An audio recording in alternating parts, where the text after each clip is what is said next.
Good evening, everyone, and welcome to the Tuesday, September 6th regular meeting of the Walnut Creek City Council. The City Council is conducting this meeting from the City Council chamber, and staff are complying with the current regulations of the California Department of Public Health and Cal OSHA for safe indoor meetings. Mayor Pro Tem Silva is attending the meeting via teleconference.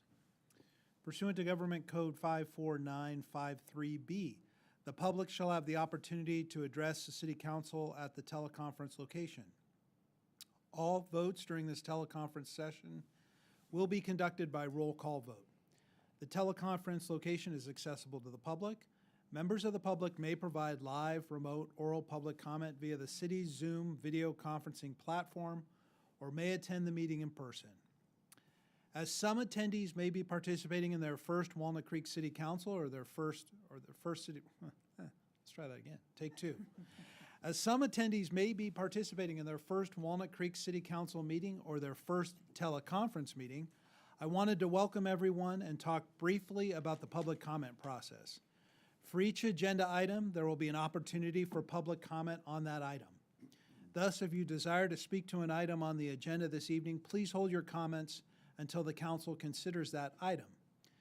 Additionally, we have a section on the agenda entitled Public Communications, which is for public comments for items not on the agenda.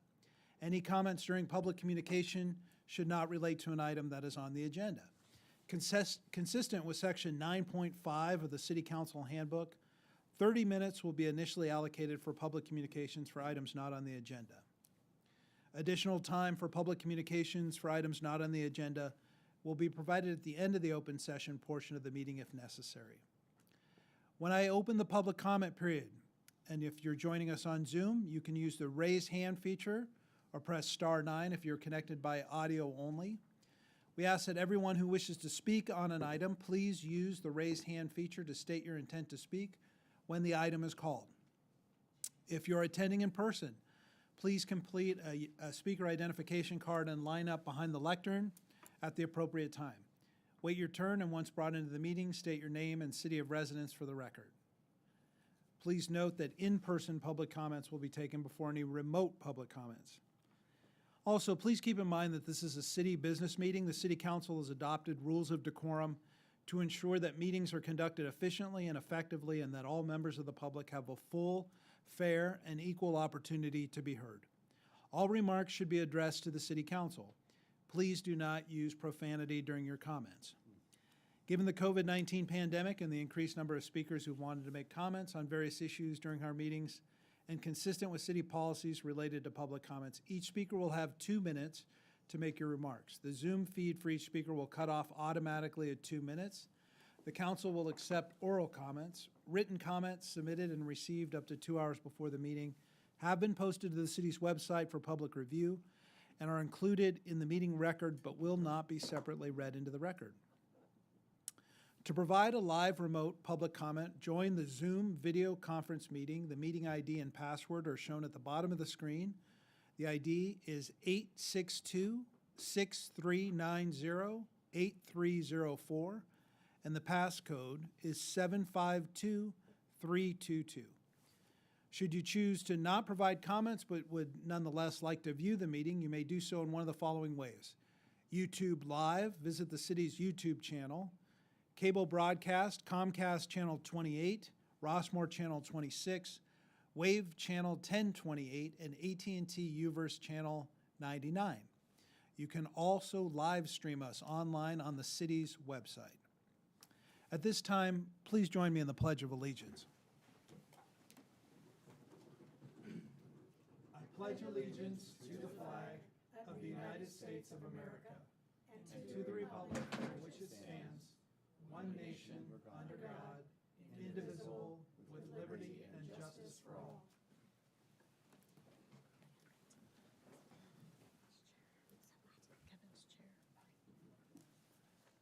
Madam Clerk, will you please do the roll call? Councilmember Darling. Here. Councilmember Haskew. Here. Councilmember Wilk. Here. Mayor Pro Tem Silva. Here. And Mayor Francois. Here. At this time, we're honored to have Amelia Whalen, the the coordinator for the Los Lomas Wellness Center, and I'd like to invite her to the lectern to provide a presentation about all the good work she and her team are doing at Los Lomas High School.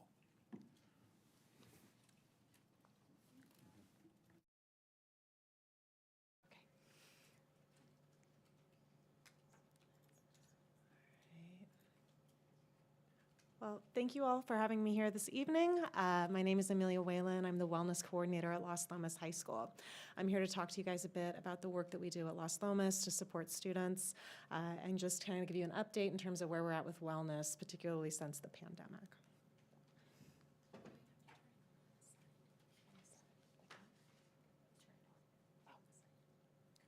One moment. Now we're rolling. Okay, so I'm Amelia Whalen. I'm the Wellness Coordinator at Los Lomas. My role primarily consists of overseeing all the staff at Los Lomas High School, providing direct support services to students, and also supporting our youth programming. Another member of the team is our Wellness Intake Specialist, Jessica Amato. Her primary role is doing the initial triage when students enter our Wellness Center, and also providing general data, clerical support, and just creating a warm atmosphere for students. So we have a really comprehensive interdisciplinary team within the Wellness Center. It's not just myself and Jessica. We also have a large team of graduate student interns. Their primary role is providing direct clinical services to our students. And when I say that, what I'm referring to is primarily counseling. They also do a lot of work in terms of youth programming, education, other things to support mental wellness at our school. We also have two mental health intervention specialists who are two postmasters, clinicians who also work directly with students providing mental health support. We work in conjunction with our school nurse, our school counselors, and our school psychologist. Our belief is that we have to approach supporting students as a team to ensure that we are addressing all areas of need, communicating, and providing the best level of support possible for them. So here's some data from last year. The pandemic had a big impact in terms of the utilization of wellness, and I thought I'd just kind of run through some of those numbers for you.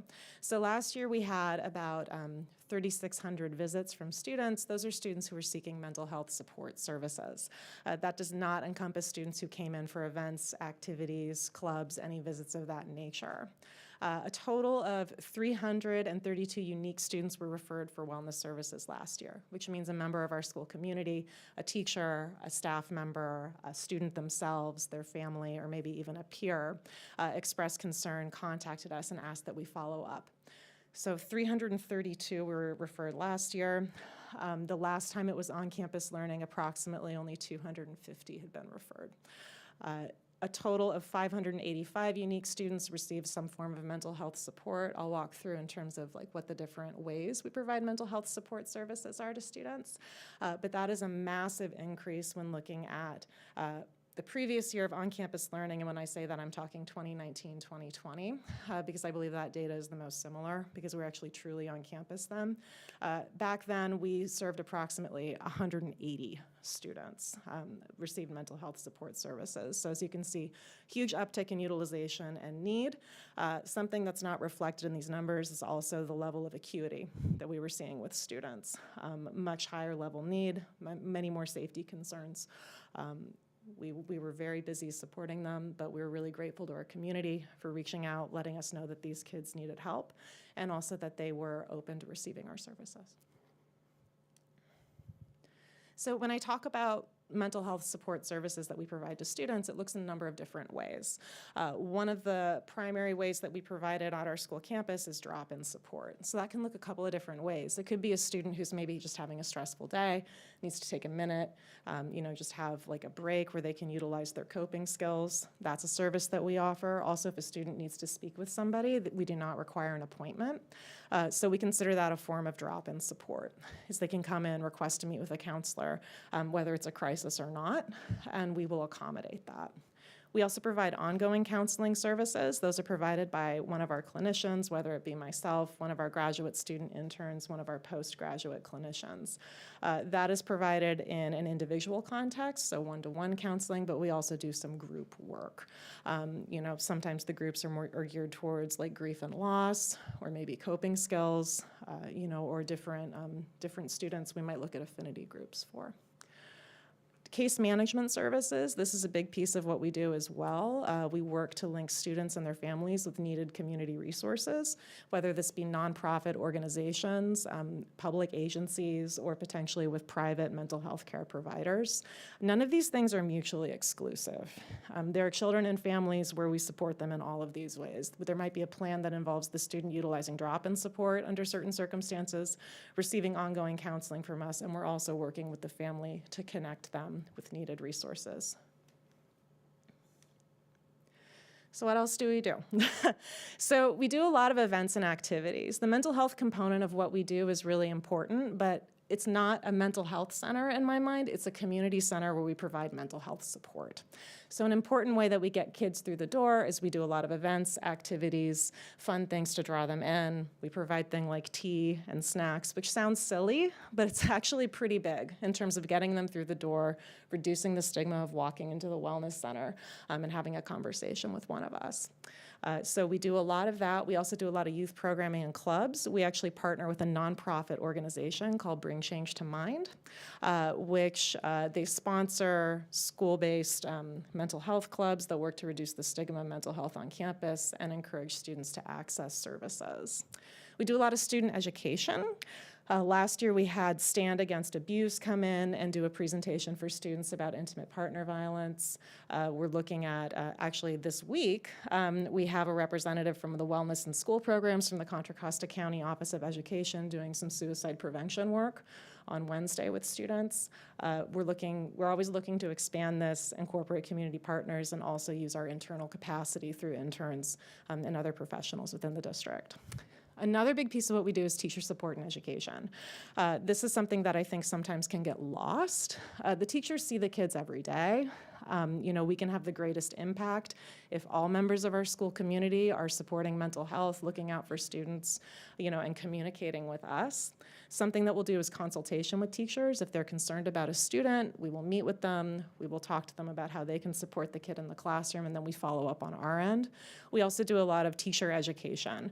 So every year, a suicide prevention training is done for teachers. A refresher on what we do as well, and wellness is also provided. Last year, we did a whole thing on trauma-informed classroom. This year, we're looking at trainings to help teachers in terms of establishing positive classroom climate. We're actually planning to do monthly professional development offerings for teachers at Los Lomas through our Wellness Center. So the formatting's a little funky, but thank you for your support.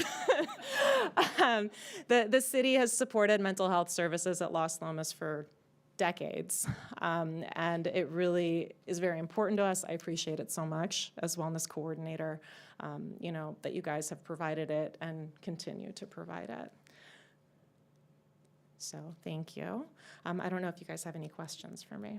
Let me check with my colleagues. Any questions of Ms. Whalen?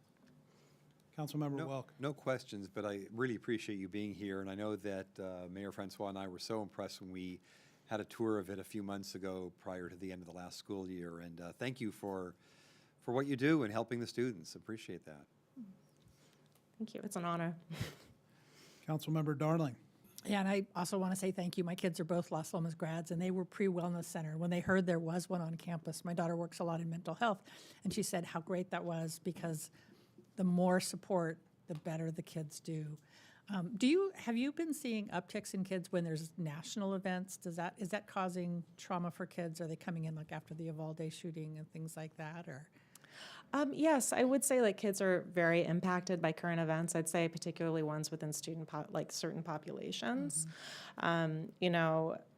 I would say we've seen that, just kind of the general trauma, political climate has an impact on kids and them dropping in and seeking support. And hopefully you're able to get enough support. I keep hearing that there's a lack of caregivers and mental health professionals in a number of different places.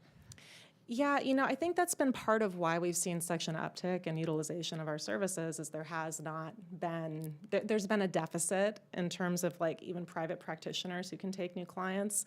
So people who maybe previously would have been able to connect to community-based resources are really like looking to schools to provide those mental health services. But we've been serving them, so.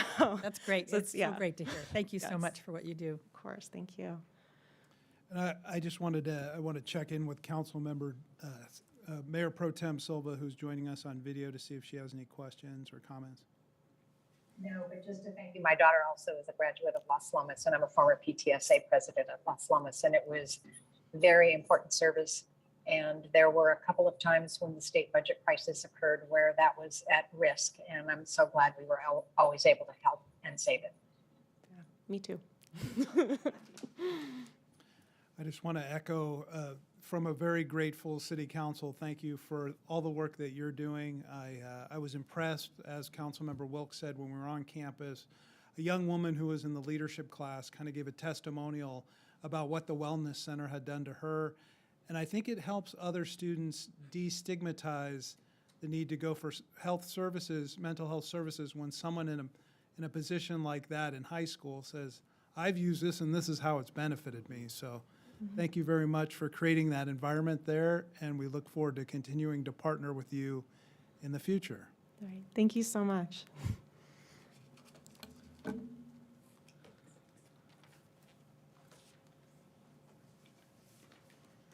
All right, we're moving on now to our proclamation portion of our agenda. And we have two proclamations on the agenda tonight. The first is for International Overdose Awareness. And I would invite Haley Lane from the Contra Costa County Meds Coalition to the lectern to accept the proclamation. And if Haley's not here, I would accept anyone else from the Contra Costa County Meds Coalition to the lectern. They were actually going to join via Zoom, so if there's someone, if Haley's not on, if there's somebody else that should be receiving the proclamation that can raise their hand. Maybe we can come back to this one after. Absolutely.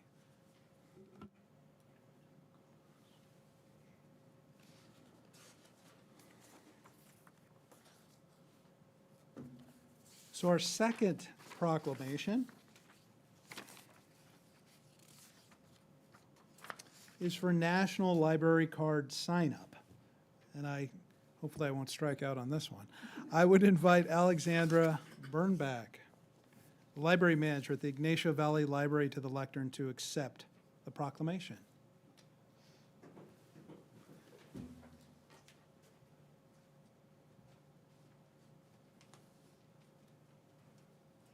Hi, how are you? Good. Let's make sure we got the right one here. We don't want to get these confused. So, obviously, the city is very proud to have two great libraries in the city, our great downtown library and also the Ignacio Valley Library. Obviously, we both had tough times when the libraries were closed during COVID. We realized kind of what an important resource they were to our community when they were taken away from us for those periods of time. And I'd like to, on behalf of the City Council, recognize September 2022 as Library Card Sign-Up Month throughout the city and encourage everyone to sign up for their own library card today, which I imagine you can do online, but you're going to tell us all about it, and thank you. Thank you. Congratulations.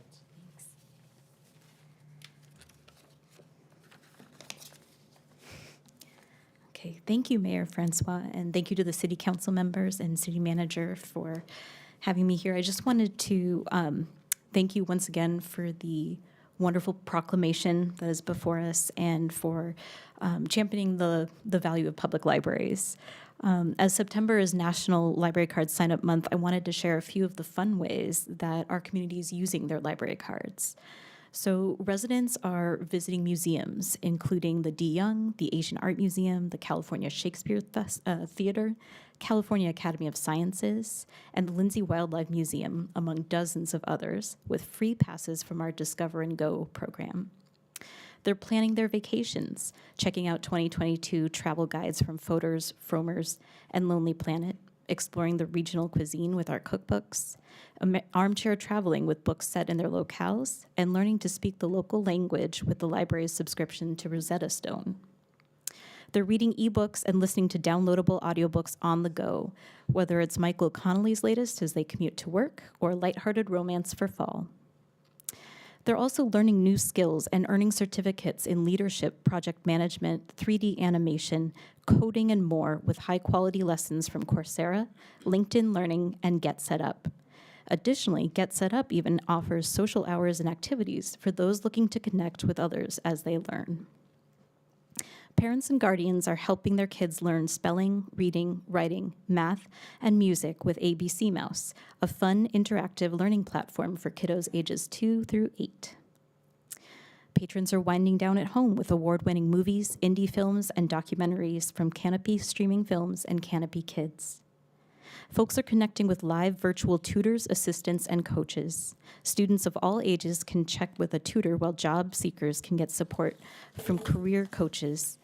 Additionally, our veterans can connect with navigators to help them understand and access their benefits. Library card holders are requesting materials from our Link Plus interlibrary loan system, which boasts a catalog of more than 4.5 million, yes, million, unique titles available from academic and public libraries across the state. And last but not least, residents are learning to play the ukulele.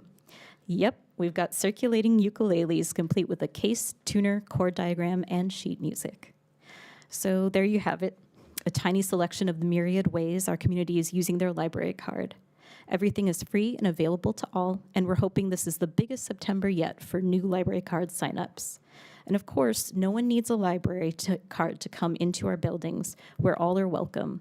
But we're sure hoping everyone will take advantage of the additional perks of a small, free, and mighty library card that they have to offer. And as Mayor Francois pointed out, yes, you can sign up for a library card online and then come on in person to get your full access card. So thank you so much for your time and attention to Mayor Francois, City Council members, and to all the attendees as well for your time and attention. Thank you, Ms. Bernbach. Thank you for all the good work that you're doing with the libraries. We really appreciate it. Thank you.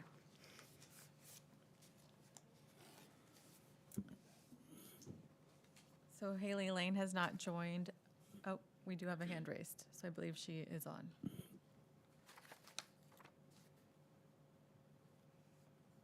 Okay, I'm going to read the proclamation, and then we'll, if that is Ms. Lane, we'll invite her to make some remarks. The proclamation reads that the city of Walnut Creek does affirm and acknowledge the hardship caused by drug overdose.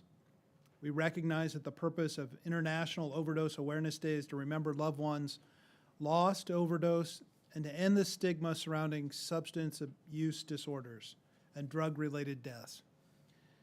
Whereas we resolve to play our part in reducing the toll of overdose in our community, which continues to claim the lives of Walnut Creek community members every year and forever affects those who loved and cared about them. Whereas we affirm that the people affected by overdose are our sons and daughters, our mothers and fathers, our brothers and sisters, and deserving of our love, compassion, and support and remembrance. Now, therefore, I, Matt Francois, Mayor of the City of Walnut Creek, on behalf of the Walnut Creek City Council, along with the Contra Costa County Meds Coalition, BART, and other community partners, do hereby proclaim September 6th as International Overdose Awareness Day throughout the city of Walnut Creek, and encourage and support citizen efforts to raise community awareness regarding the impacts of substance abuse.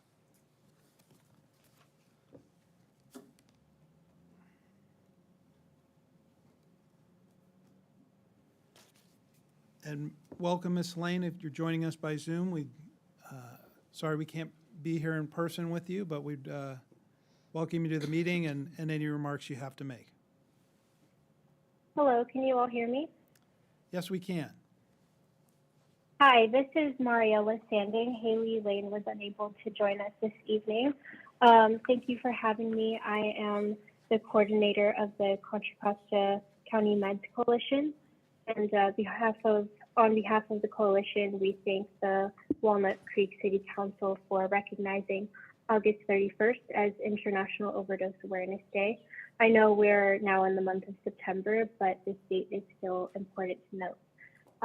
Unfortunately, over 100,000 lives have been lost to overdose in the U.S. just this past year, and this number continues to grow.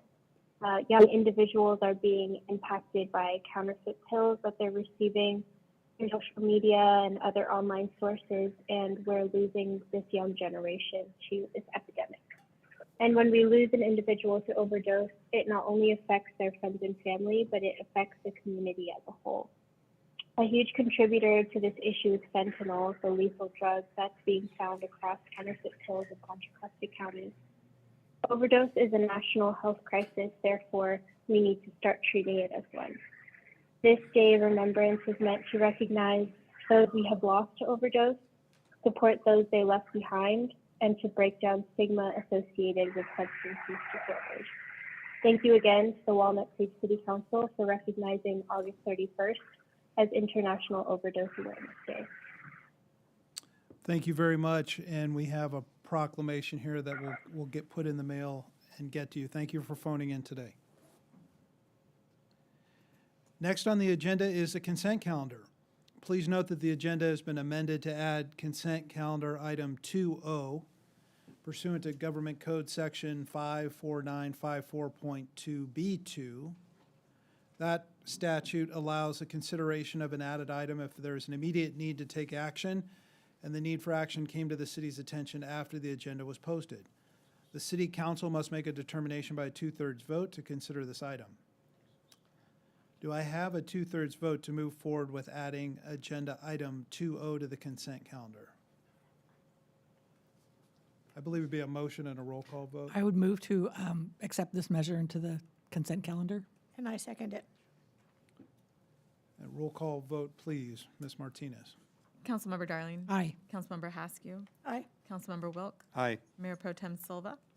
Aye. Mayor Francois. Aye. Motion carries unanimously. Okay, so we've added item 2O. Does any council member wish to pull any item for discussion? Mayor Pro Tem Silva? Nope. Does any member of the public wish to comment on an item on the consent calendar? If so, and you're here in person, please come to the microphone. If you're joining us by Zoom, please raise your hand or press *9 if you're connected by audio only. And a reminder, you'll have 2 minutes to make 2 minutes to make your remarks. At this time, I'm not seeing anyone in the chambers coming forward to make comments. I would ask the city clerk if there are any members of the public who would like to provide comments on Zoom. There are no members of the public wanting to provide comments on Zoom. Then I am going to turn to, In that case, oh, I'd like to make a motion that we accept the consent calendar items A through O. Second. Second. you're too quick, slow on the draw there. Roll call vote, please. Councilmember Haskew. Aye. Councilmember Wilk. Aye. Councilmember Darling. Aye. Mayor Pro Tem Silva. Aye. Mayor Francois. Aye. Motion carries unanimously. Moving right along, next on the agenda is public communications. This portion of the meeting is reserved for comment on items that are not on the agenda. Under the Brown Act, the council cannot act on items raised during public communications, but may respond briefly to statements made or questions posed, request clarification, or refer the item to staff. Consistent with Section 9.5 of the City Council Handbook, 30 minutes will be allocated at this time for public communications for items not on the agenda. Additional time for public communications for items not on the agenda will be provided at the end of the meeting if necessary. At this time, I will note that the time is 6:29, and we will take public comments on items not on the agenda until approximately, well, let's call it 7 o'clock. And then the remainder of any such comments will be heard at the end of the open session. Please note that in-person comments will be accepted prior to remote comments. So if there's anyone in the chamber that would like to address the council on an item that's not on the agenda, please come forward.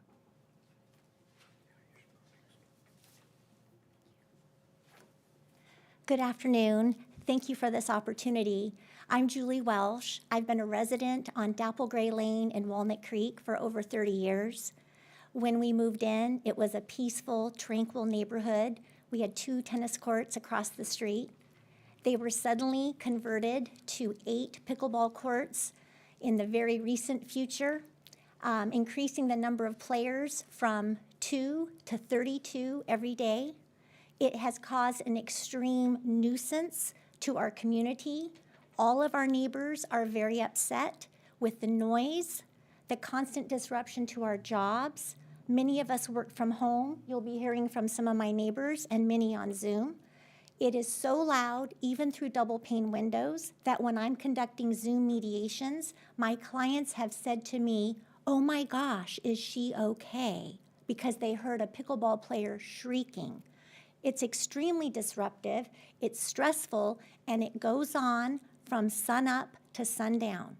They start at 8 in the morning, they play till 8 at night, even when there's smoke, even when there's rain. It's constant. It affects our ability to enjoy our homes. We are all tax-paying members of Walnut Creek. Some of the people that park on our street are very disrespectful. They block our garbage cans so cans cannot be picked up. I thanked one person who gave space. I said, "Thank you for leaving space so my garbage can could be taken." He said, "It must be hard living here." And I said, "It is. It's constant." And he said, "A lot of us come from Berkeley and San Francisco because parking is free here, and we get towed in Berkeley. We get towed in Oakland." Let's contrast this installation of pickleball courts, which, by the way, was without notice to any of the neighbors. None of us got notice. Our HOA got no notice. These pickleball courts were installed without any notification and in violation of Walnut Creek's own rules that the Lifetime Group should have obtained a permit to operate these. We understand now, after the fact, after we've put up with a couple of years of noise, which has increased substantially, the pickleball membership is up to 900, and now we have 300 cars on the street on the weekends because they have weekly meetup groups. We understand Ms. that there's Welsh, it's a 2-minute limit. I appreciate it. We did have written comments on this as well. If you could sum up in one sentence. We ask that the Walnut Creek Council immediately shut these courts and move them to a park with the appropriate distance so that there's at least 150 feet, which is required, as opposed to the 40 feet that these courts are on. My neighbor Shiva will speak next about the 6 other parks in Walnut Creek that have the requisite berm and surrounding area. We've had numerous Zoom calls Thank you. with Kevin Thank you, Ms. Welsh. Safin. I do need to hear from other speakers, but I appreciate you being here today. Thank you. My card there. We signed up. He's got to go to another meeting. That's fine. My name is Paul. I've been a business owner in Walnut Creek for, since the 2000s. There's been issues going on SOS Drive pertaining to Spoon Tonic, the lounge, the bar. There's been a shooting there. I sent videos to illustrate all this stuff. Videos, photos to the mayor, to the mayor's office, and to the police that were involved, and Lieutenant Jower. I've got a copy of the CUP here. None of the things are being met. I mean, I could skip right to the item 3 that was a condition. These are the conditions that needed to be met, and if not met, then the planning department and the city and the police could take action to fix it, or the permittee shall control its patrons and prevent disturbances and near the permitted premises. The permittee's staff shall participate in the cleanup of the immediate surrounding area at the close of daily operations. There shall be no alcohol service on the deck outside of the business. No alcoholic beverages are permitted outside the business. The nature of live entertainment and the clientele it draws can have a negative impact on neighboring land uses and demands for police services. Any format or change in the nature of this clientele that increases the impacts of neighboring land uses or increased demands on police services may be grounds for modification of this permit or its revocation under 10-2.4608. Now, there's a lot of conditions that aren't being met. There's much more, but I can't squeeze it in at 2 minutes. You know, like I said, I've sent this, we've been dealing with it since 2001, since the shooting. There was a murder there. I thought after that, you know, things are going to change. They haven't changed. I've got garbage on my property. My building's been hit by a truck twice. We identified the suspect. Well, we didn't identify the suspect, but we identified the company, the truck, and were witness to the person driving that truck by Officer Kim. Anyway, you know. Sir, could you please state your last name for the record? Soria. Okay, and you own property on SOS Drive? I do. Yes. And I'm also a business owner there. Thank you for coming tonight. What can we do? When we get to the end of the public communications, I'm going to try to offer some solutions for everyone.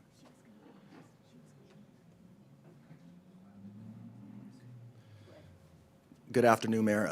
I'll make this quick. I have an office at 2890. I'm a local realtor, and I had sent the mayor's office an email, and I just wanted to drop by and just to let you guys know. I know you were on vacation, so if you guys can respond to that, it would be highly appreciated. Absolutely. All right, Yes. thank you.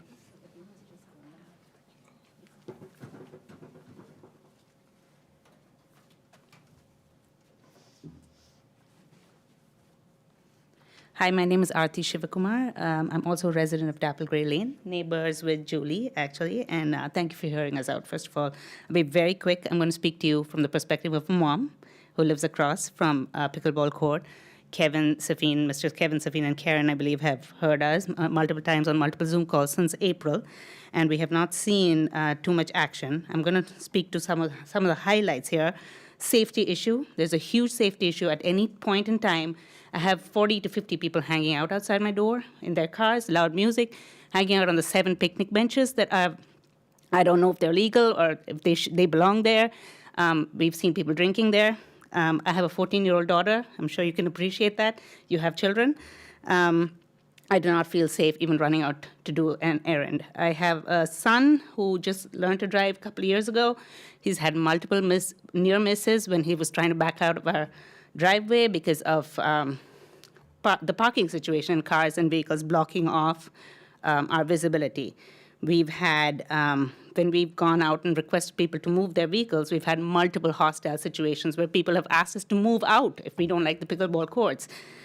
One of them last week told my husband that he better be careful making requests of people to move their vehicles. Better be careful for yourself and your family. So these are threats. And then the other thing that I want to address very quickly is nuisance.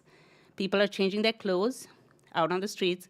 People are urinating. We have witnessed 3 people urinating so far in the last few months because there's no public restrooms in that area. So again, I want to wrap up by saying these courts really have to go. They don't belong in a residential area, and none of us were consulted, and our request is to shut these down and move them to a different location as soon as possible. Thank you. Thank you for your comments.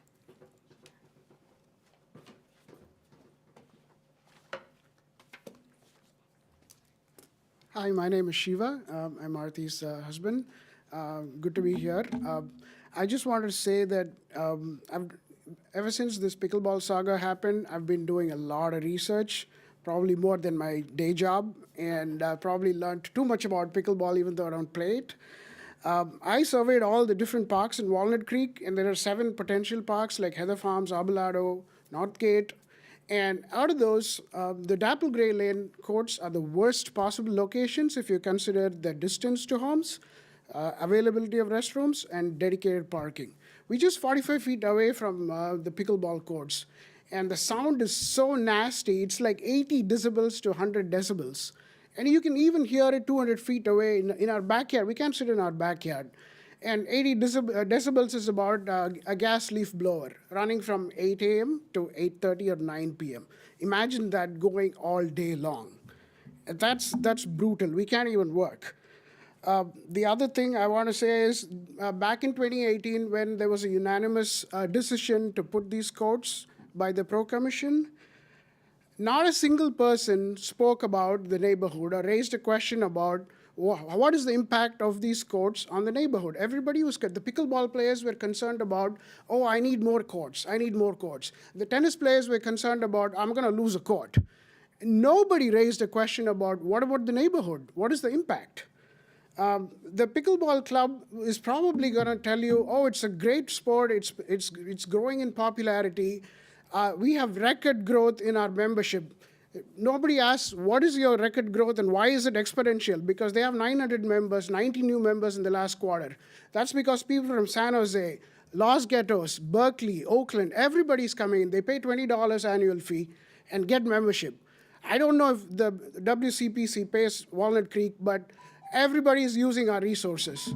I just want to say, we've been working with Kevin Safine. He's great. He's empathetic to our problems. He's even said this is unfair, but it's not moving fast enough for us. And we need some sort of resolution for all the issues we've spoken about. And Thank you, sir. I just want to play one clip. I know it's a little late.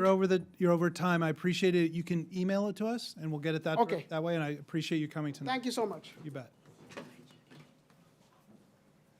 Are there any other members of the public that would like to address the council during public communications? Hi, welcome. Okay. Hi, one more person living on Dapple Gray Lane, and we have the misfortune of living in the house that is the absolute closest to the pickleball courts. And when they were first converted to pickleball from tennis, it was tolerable, but nobody anticipated how exponentially this sport would grow in popularity, and now it's just too much. And I've written letters to several of you, so I think I've explained more of the situation as have my neighbors. One thing I would like to point out is it not only affects people with noise, it's affecting people on the other streets that are nearby because they're getting the overflow of the parking. I talked to one lady yesterday who missed a doctor's appointment because one of the pickleball players had parked in front of her driveway. And she had trouble getting out. She finally found the person, but the person was very nasty to her, like, what are you asking of me? You've interrupted my game. And, all of this has been described to you, but I think the only way that it could be truly appreciated is by coming out to our neighborhood anytime between about 10 o'clock in the morning. It'd be a perfect time as long as it's not, pouring rain. And just spending some time there to see what it's like and what that noise is like, the constant pock, pock, pock of this ball. And you're welcome to park in my driveway. We're the ones closest to the court because you won't find parking anyplace else. We've had a few red curbs installed to try to keep people from parking in the crosswalk because it's unsafe to cross the street for pedestrians. But please, come out by yourself and take a look at it and see what we're talking about. Thank you. Thank you for coming, ma'am. Would you mind stating your name for the, I'm sorry. just for the public record? Judy Wobleski. Thank you very much, Okay. Ms. Wobleski. Very good on the pronunciation. Mine's Francois, so I'm sensitive to things like that. Hi, my name is Yuri Cherkashin, and I would like to add to Paul Soria. I work at the SOS Drive, and the ongoing issues that we had on SOS Drive, and so after having so many issues, we installed the video surveillance cameras, and just to see what's going on, and just to have some records of what's going on there, and. If I send you, hopefully you received all the links to the videos of what's going on there. Usually it's Fridays and from Fridays to Saturdays to Sundays, and it's during the night. It's a chaos what's going on there. And at one point I had to call the police to get the guys out, the drunk guys that were vomiting in front of our office, and. Just it's crazy and nothing changing, and always every morning we have to clean after their customers, and it's just I mean, if they own their business, then maybe they should have some security that would be controlling their customers and parking, and we own it's a privately owned dealership, and we had our cars hit numerous times, and in the worth of over $5,000 at least. I don't have an exact numbers, but it just hit and run, accidents all the time, But after all, on the top of that, the shooting that happened, and the guy that died, and apparently after that, nothing happened after that, and the guy didn't even go to jail after shooting somebody. So I don't know. It's just. we're hoping that we can get some type of a resolution there, and hopefully, make them follow the restrictions that they need to follow, and the provisions they're obliged to, to be at, It's all in the CUP, actually, conditional use report. So yeah, I appreciate your time, and hopefully you can have it addressed somehow. All right, thanks so much. Thank you, sir. Is there any other member of the public here in the chamber that would like to address the council during public communications? Not seeing any, so before you gentlemen leave, the police chief beat me to it. He's going to meet you out in the hallway. Thank you. We'll turn to Zoom. Are there any members of the public on Zoom that would like to address the council during public communications? Yes, we do have several speakers. First speaker is Barbara Guinness.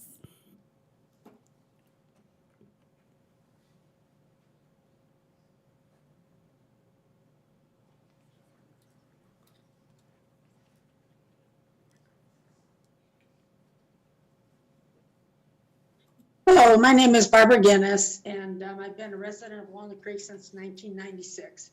I wanted to thank the Mayor Pro Tem Silva and also the city manager for responding to a question I had from the early August meeting about balancing budgets. I heard from Public Works, and they responded that their 2022-2023 budget was balanced at $150,000. They used an encumberment and a purchase order to pay for the $65,000 in consultant fees for the planned high-speed mountain bike flow trail in Lime Ridge. Their spending has occurred or will occur for about 3/4 of this budget, roughly $110,000 for an environmental report and for consulting services for this high-speed mountain bike flow trail. This indeed keeps their budget in balance, but it makes a citizen wonder if this is really physically responsible to only leave $15,000 left in their budget to last more than 1 year. Goes till June of next year. Many citizens of Walnut Creek have expressed their concerns over building this high-speed flow trail. Also, the Walnut Creek Open Space Foundation board members and others have expressed their concerns about the flow trail and also for changing to allow mountain bikes on all the trails in Lime Ridge. City of Walnut Creek is planning to place a sales tax hike on the November ballot. One of the reasons they said they need monies for is investing in sustainability initiatives in parks and open space, including creeks and watersheds. So how does creating a high-speed mountain bike flow trail in Lime Ridge meet the sustainability initiatives outlined in your proposed sales tax increase? Does it make sense to spend almost 3/4 of your budget on a flow trail many citizens have opposed? This will leave citizens to shake their head and wonder if the new sales tax monies will be spent in a responsible way. It may make them think twice when it comes to the ballot, how they will vote. Thank you very much for your time. Appreciate it. Thank you, Ms. Guinness. Next speaker. Next speaker is Greg Kay.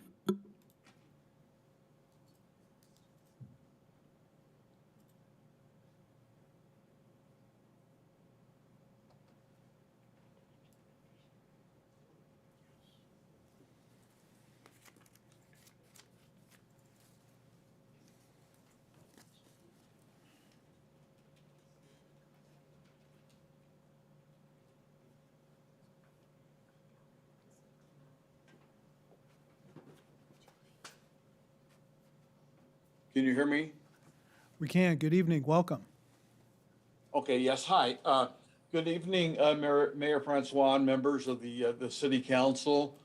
The Rossmore Compassion Society and Contra Costa County's Normal chapter are going to be hosting a cannabis affair, which is a themed event on cannabis and healthy living.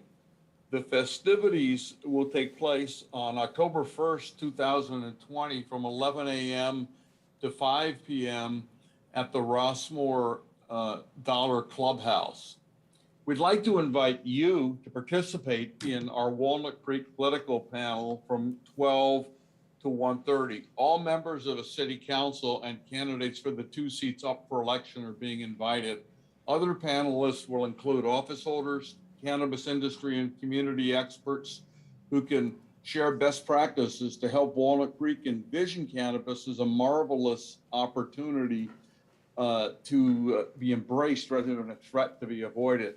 Coco and Normal volunteers will help register voters at the event to make sure that the voices of the 61% of Walnut Creek citizens who support cannabis are heard this November.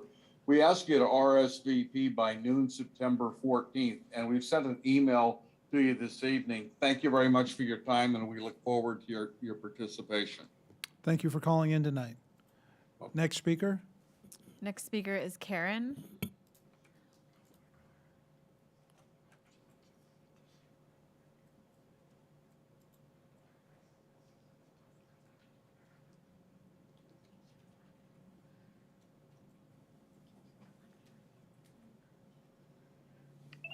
Hello.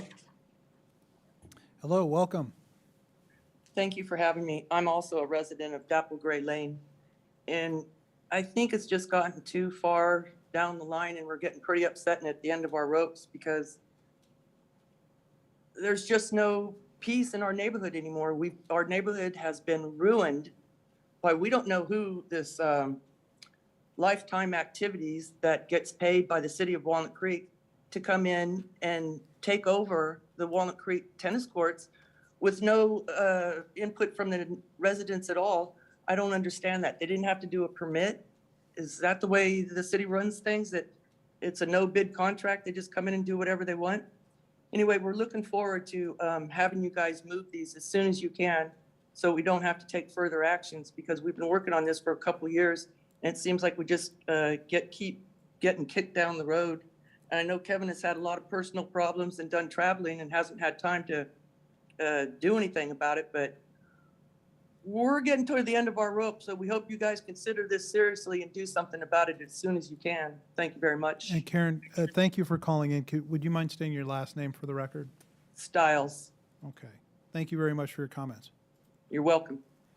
Any other comments on Zoom? There are no additional hands raised on Zoom. Okay, so we'll go ahead and close public communications. Before turning to my colleagues to see if they have any questions, I would ask the city manager about, we heard several comments about the pickleball courts over at Rudgear and kind of what investigations have been done so far and what's going to happen in the near future. Yeah, good evening, Dan Buckshire, city manager. I'll speak to that, and if interested, Mayor, I could also speak to some of the questions, concerns that were raised about spoon tonics as well, there as well. So as many of the speakers noted, our Arts and Recreation Director, Kevin Safine, has been speaking with the neighbors to hear their concerns for a while now. As your council is aware, these courts were added in a direct response a while back to numerous requests to expand pickleball because it has become very popular, as has been noted by the neighbors and by others. So these courts were an expansion. Others were added at Heather Farm a while back as well. And I think, as you're all aware, there are continued requests from the pickleball community to further expand. So I do think there's a bigger challenge in that pickleball is growing in popularity, and it is different than tennis. It is louder. There's no doubt about that. We've heard that tonight. And you talk with anybody who's familiar with the sport, they're familiar with that dynamic. Let me share some of the things that have been done, and I would fully acknowledge that we're hearing they haven't been sufficient and may not be, but there have been some issues and challenges with parking. We have talked to the Pickle Club members in order to try to get them to avoid parking in certain areas to make them more accessible for the neighborhood. Probably been some compliance with some, probably not with others. There have been some changes to the parking out there, as noted by some of the speakers. There have been discussions about adding soundproofing out there in the courts to help dampen the sound. Whether or not that would meet the threshold that the neighbors are looking for is obviously not yet been determined. So that is a challenge. I do know if you want any more detail, we do have Kevin Safine, Arts and Recreation Director. I think he's still, there he is. I couldn't see him around the corner there, if you'd like more details. So it is ongoing. There are discussions in terms of what we can do relative to parking. I will say this, given the large volume of people are using it, there are more unintended consequences than what was, well, frankly, anticipated when these were added. So there's no doubt there are some challenges. I do think pickleball and its popularity will continue to present some unique challenges and circumstances going forward, undoubtedly. Thank you. And then on Spoon Tonic too, I'll encourage you to. Yeah, regarding Spoon Tonics, I know that a few speakers left, but in the event they are listening or others, our police department and our code enforcement are aware and are working this very diligently, and I do want to assure your council as well as the public, very concerned about the circumstances out there. As was noted, there was a shooting that occurred outside in the parking lot there that was extremely concerning, and several folks were severely injured, as I recall, from the shooting. So we are looking into what can be done relative to enforcement criminally for any criminal activity that may be occurring by patrons, and then also with respect to the conditional use permit and the conditions that were enacted as part of that, working with our community development department, our code enforcement to ensure those are met. If not, we will pursue remedies to make sure that they are either complied with or there will be other enforcement measures taken to remedy the situation. Yeah, Councilmember Askew. What kind of time frame and how much, they invested in a business, they deserve to have some right at the business, but at the same time, how much time limit do you do if we're getting consistent results like were described? Yeah, it's a good question, and some of this has been intermittent over time. You know, obviously the events that occurred last summer, there were some changes that were made, lighting improvements were made, some of the other conditions per the CUP were reviewed and changes were made. Now it sounds like new issues and other issues have popped up here intermittently. So some of these concerns from the nearby residences recently came in, meaning recently in the last few weeks, and so those are being looked into and addressed. And to your point, it's that balance point of allowing a business to operate within its legal limit, at the same time ensuring that the appropriate conditions are adhered to. Excuse me, Council, just a quick footnote. We neglected to mention the petition. We have 42 signatures from the neighborhood. Okay, we've and all of us closed met public communication, so please email those to us. So thank you. Any other questions of the city manager or staff on the items we heard about tonight? Councilmember Darling, and then I'm going to Mayor Pro Tem. Just a quick one. I know that the pickleball courts are adjacent to the park, and there is a path over and restroom facilities available there. Do we have signage directing people from the pickleball courts that are, or do we know? I can't speak to that firsthand, but I don't know if Kevin may be able to do so.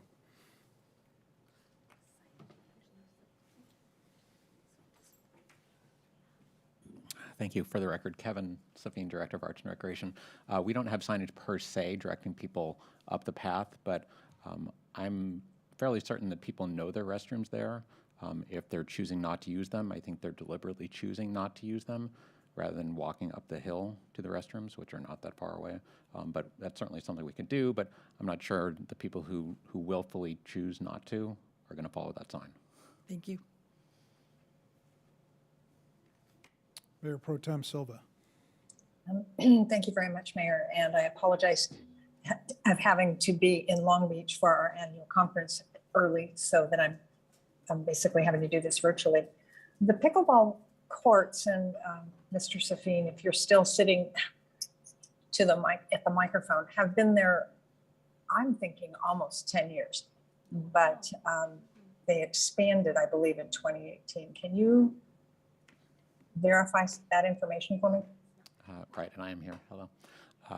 10 years is probably longer than they've been there. Maybe 5 or 6 years ago, 4 years ago, we had shared use courts, lines that were both tennis and pickleball, and then they were converted. One of the tennis courts was converted to dedicated pickleball courts, and then the other court was converted to another set of pickleball courts in 2000. But they've been used as pickleball courts for a while, because I can remember who the commissioners were, the pros commissioners who were at the opening, and some of them have not been on the commission for at least 6 years. Sure. So I have this recollection that there was a discussion about pickleball at the pros commission, which is where this discussion really probably would be helpful, about looking at other alternatives, because the pickleball players were seeking expansion, and there's no ability to expand for more courts. But there are some other tennis court areas. Are we considering looking at those other locations that might have better parking and less impact on the residential neighborhood? Yes, staff has met with the neighbors. Shiva was really helpful at identifying several different locations, potentially for us to consider relocating the courts. We are looking at that. We're working with the pickleball club at an alternative location. I think, as the city manager indicated, the growth of the sport and the proximity of the courts right now to the neighbors suggests that a better location does lie out there. We're trying to, as best we can, identify a solution that doesn't bring neighbors back here again because we've moved the courts to another location. We are very mindful of the impacts that this has on the neighbors currently as we look at another location. If council wishes this to be directed to pros, we'd be happy to bring that to them, or staff can continue to work with the neighbors as we have. I am hopeful that we can find a solution, but right now we continue to look for a better location perhaps, but that's where we are. And I had this recollection, and my colleague Kevin Wilk may have been on the Transportation Commission at the time. There's a preferred parking permit program that was under discussion at Castle Rock Fields right after those opened. And are we pursuing that in any way with the neighborhood? Was that a question for me or for? No, it was Councilmember Wilk? it was for you, but I think he was. We have not pursued that directly. We've given that option to the neighbors to bring that to the Transportation Commission. I'm not sure that's something they have interest in pursuing, but we did provide all the details related to that option. Thank you very much. I know this is a difficult issue, so thank you. And I walk that neighborhood frequently, and I'm always amazed at the sound and how far it travels. Thank you. Yes, Councilmember Haskew. Apparently, I'm slow on the draw for questions tonight, but they do come to mind. So the pickleball courts are maintained by the city, correct? They're owned by the city. They're maintained in terms of blowing and occasional repairs, minor by Lifetime Activities. The city has the responsibility overall for maintaining them, though. Okay. So Lifetime apparently charges almost nothing for the rights for people. Do we have any way of affecting how much money they reimburse the city?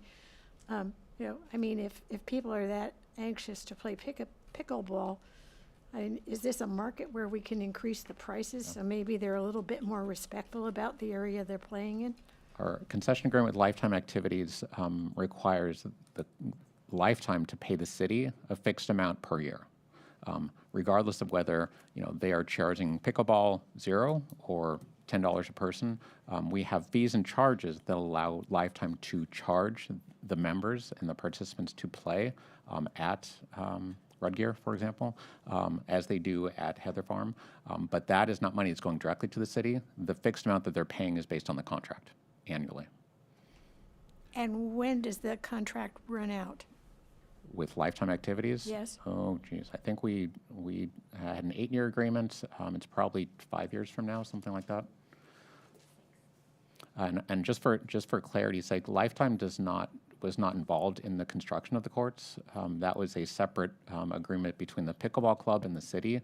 Lifetime oversees all of the courts in the city. Lifetime does not run those courts directly. That's the pickleball club who came to the city with an offer of money to do that. Lifetime was not a party to that agreement.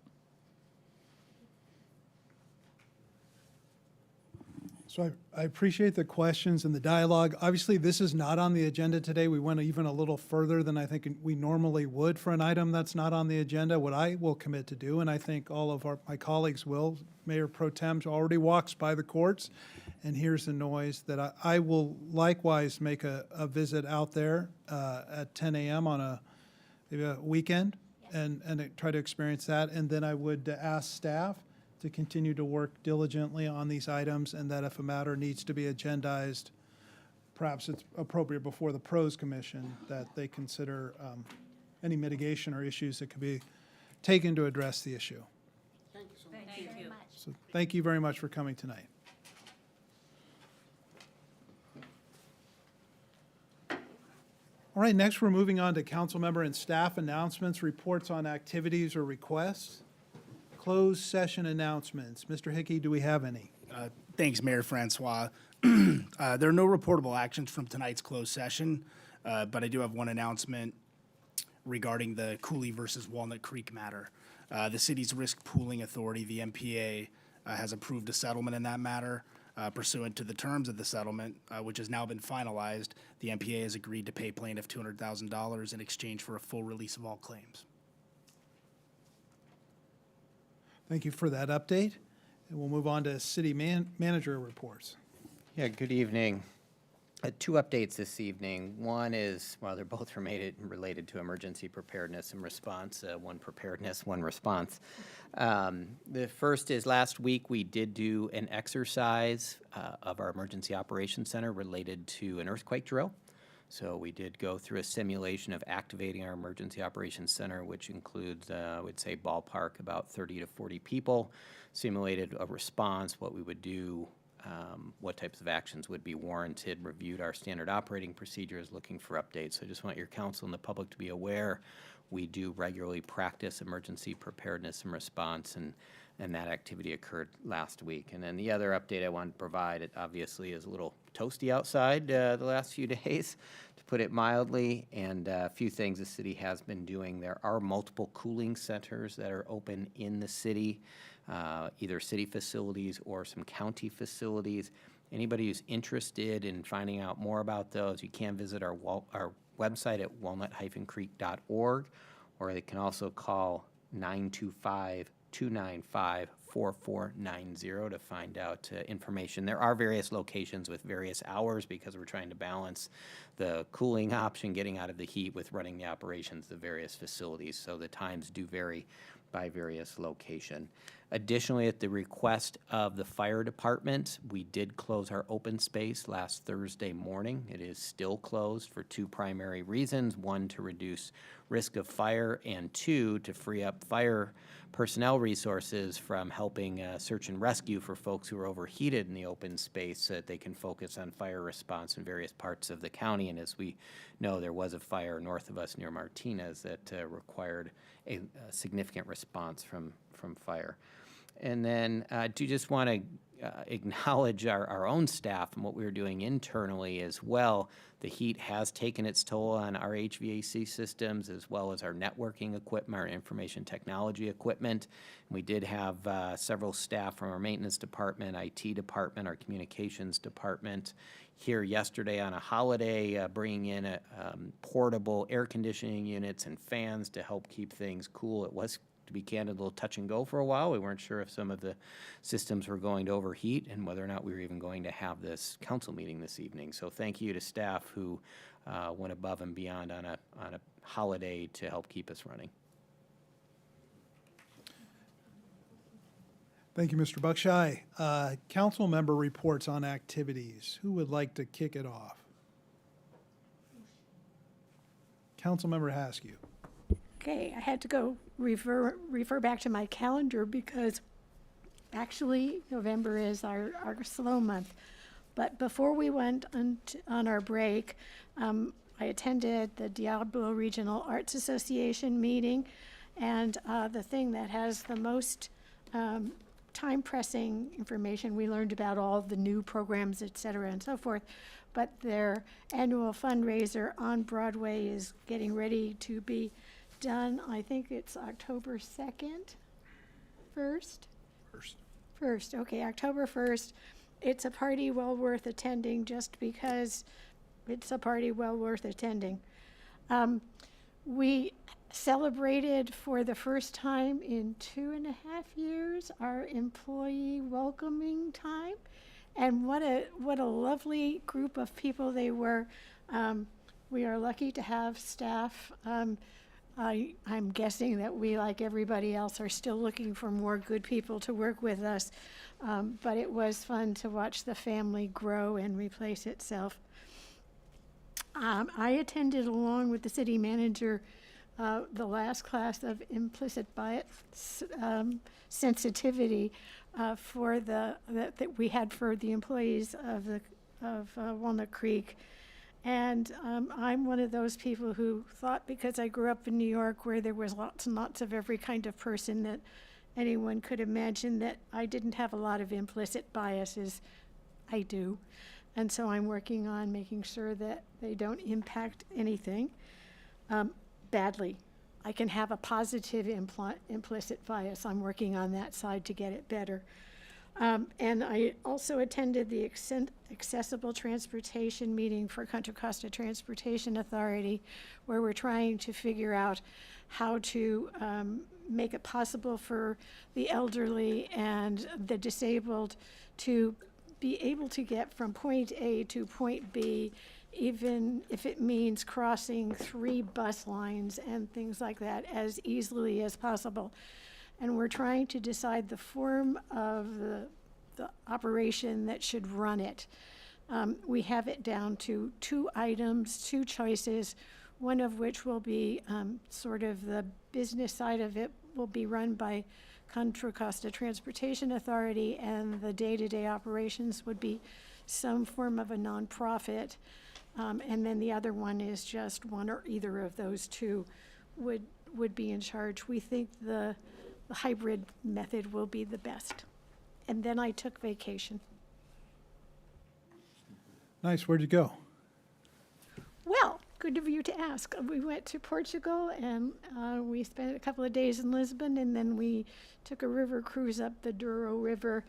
And it's always, I see cities, I see other places differently now that I've been on council than when I was just a person. And I'm more sensitive to what works, what kind of transportation systems they have. And in Portugal, they're really, really proud of the fact that they have been their own country for a relatively short period of time, and that they're doing a really good job of keeping things running. And they had some really clever ideas. I keep hearing great things about Portugal. I need to add that to the list. Councilmember Wilk. Sure. Hello. Thank you, Mayor. I also had to go back to my notes, too. So we had a Diversity, Equity, and Inclusiveness Task Force meeting in early August. I think the mayor, you weren't able to be at that one, as I recall. And so really we spent a lot of time regarding the community-wide survey and the update of that. Currently, the majority of responses have come from women whose households make over $250,000 a year and who primarily are Caucasian. And so we wanted to be able to increase the response rate, and we extended the amount of time for people to be able to respond to the surveys, which was the end of August. So getting participation from family and friends of people that are on the task force, current partnerships, programs, and communities that they're already connected to, increasing the frequency of communication as well, and then sharing the survey link. So that, again, just ended within the last week. We'll be getting a response on that and the results, and then the DEI task force will take that and make some recommendations to the City Council in the months ahead. So we'll be hearing from them. Regarding Arts Round August, one of the things that I participated in was a movable feast. And I think Mayor maybe, and Councilmember Haskew also was the council liaison to some of these. This is terrific. I had never actually been involved in this before, and I hope that next year more people do this, because you're checking out several different restaurants, getting a taste of these different restaurants. You're also being guided throughout Walnut Creek, asking any questions that you might have of what's happening in the city, but also the arts themselves and what are the public arts pieces that people are seeing and probably pass by every day without even knowing about them. It was just a wonderful evening, and I really encourage people that haven't had the chance to do this to go either as a couple or a few friends. My particular group had 6 friends out of the 12 people that were there, and it was just a great experience. So you'll be hearing about Arts Around August in the year to come. By the end of the evening, you've made a whole new pot of friends, too. There's more people that know, and they also feel more connected to the city as well, not just in the restaurants they've eaten at, but also to hear a little bit more from some of the arts commissioners, from some city council people, and again, just feeling more engaged. And then I was also on vacation. I went to Vietnam, a little bit different, the other side of where Councilmember Haskew went to, and I will say this. Yes, we have a traffic problem. Believe me, it is nowhere near the traffic problem that Vietnam has. And when people now tell me that we need to do something about mitigating the traffic and parking, I understand that. But we don't have motorcycles going down the sidewalks and cars and motorcycles that don't stop for pedestrians and go through red lights and take your life into your hands just crossing the street. So let's be thankful for that. And so there are so many things that we can learn from other countries. One of them is, I like the fact that we have some restrictions when it comes to traffic in this city. Thank you, Councilmember Wilk. Councilmember Darling. Thank you. I had to go way into the Wayback calendar. So we only had one first Wednesday this year, so I went to that first Wednesday and did my traditional beer pouring in the booth, and it was quite fun, even though it was very hot. The Walnut Creek Homeless Task Force met at the beginning of August, and the county's point-in-time count has now officially come out, and it has a lot of interesting, you could dig through it in a million different ways, but the bottom line is, countywide, we do have an uptick in the homeless population. They did not take the survey last year, so you have a significant uptake.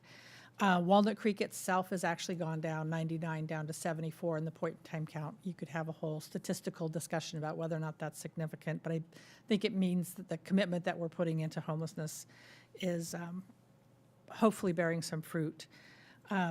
You can look through the results and see things that are somewhat heartwarming, like 70% of the families that are homeless are actually sheltered. And then you can see other things like that only 18% of unaccompanied children and at-risk minors who are aging out of foster care are sheltered. And that will break your heart.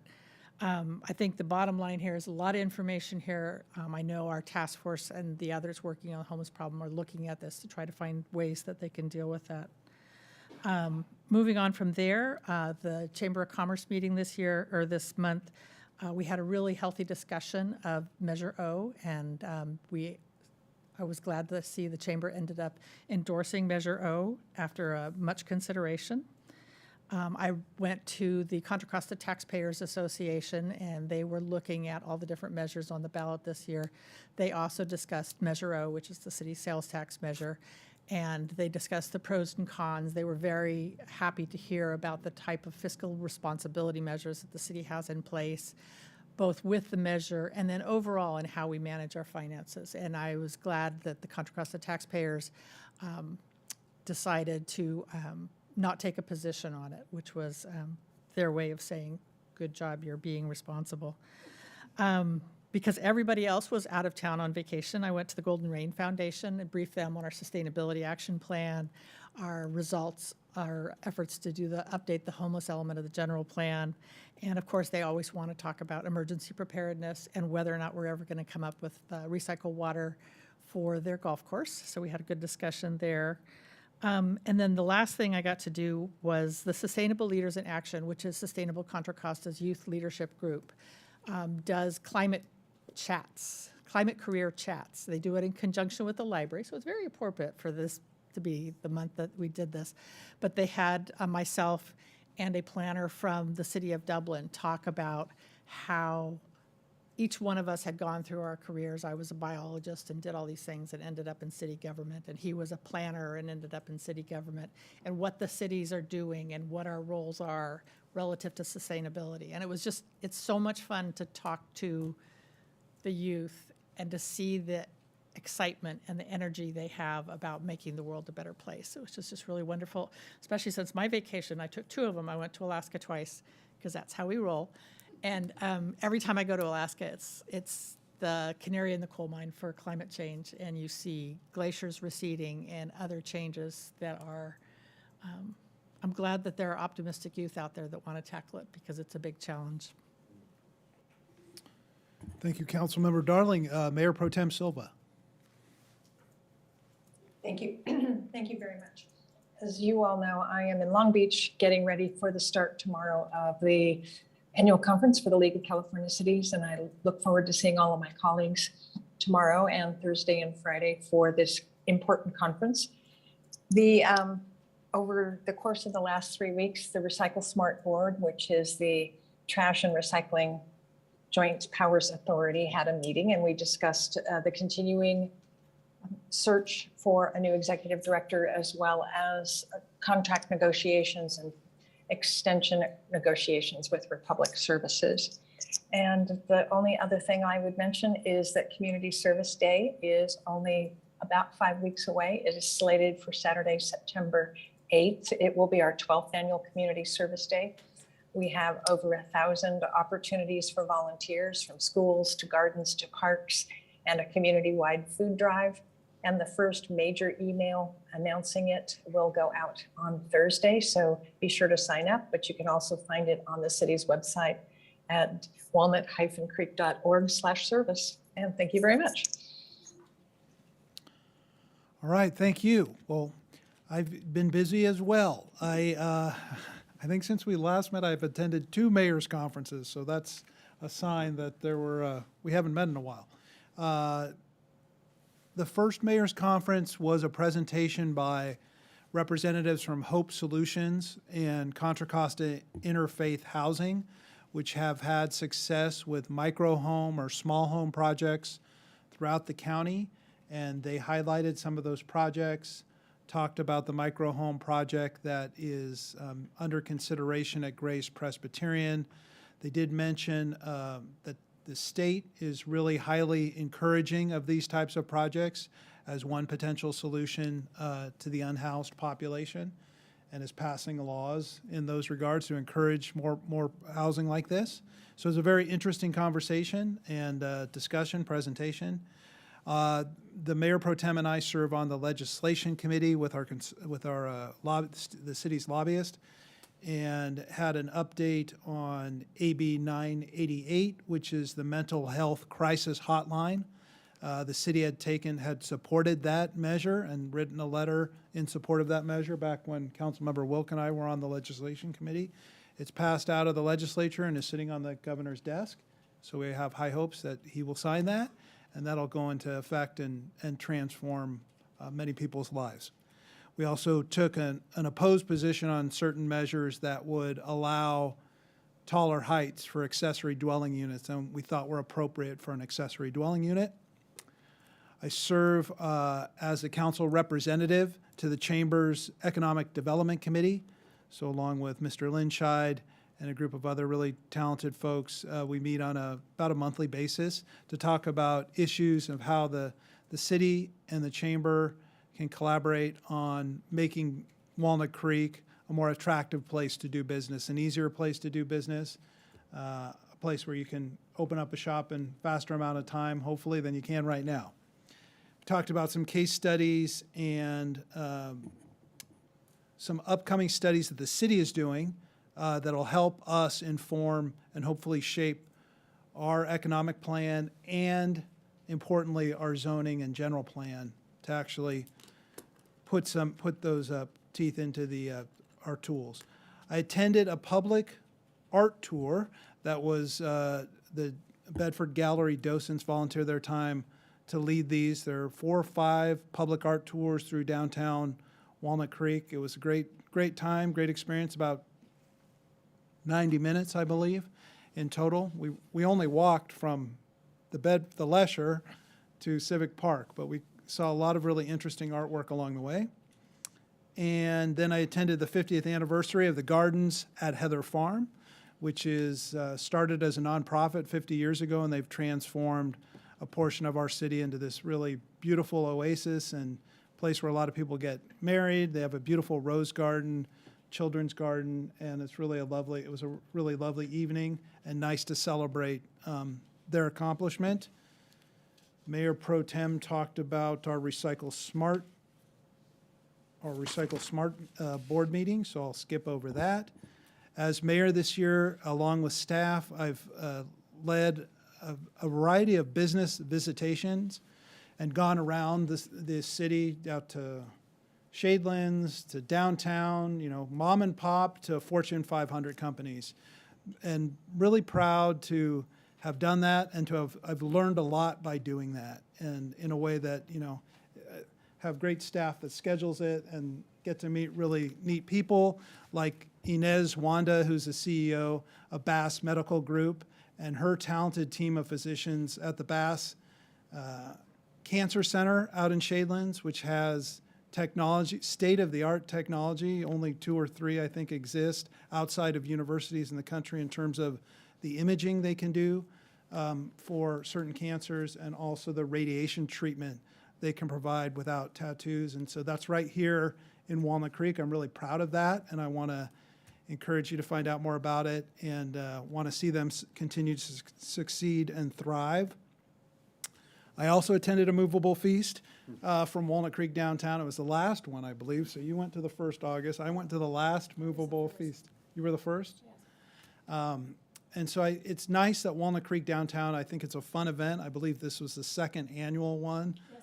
Most of the people that were there were not from Walnut Creek, but they were still fun and engaging. And they had one husband got a lot of brownie points for doing a great date night, because he said, well, I just Googled it and I found this and my wife thought it would be a great idea. A lot of really nice people. I want to thank the very attentive staff at Havana, Main Street Kitchen, and world famous Hot Boys. We ate very well that evening and had some fun drinks too.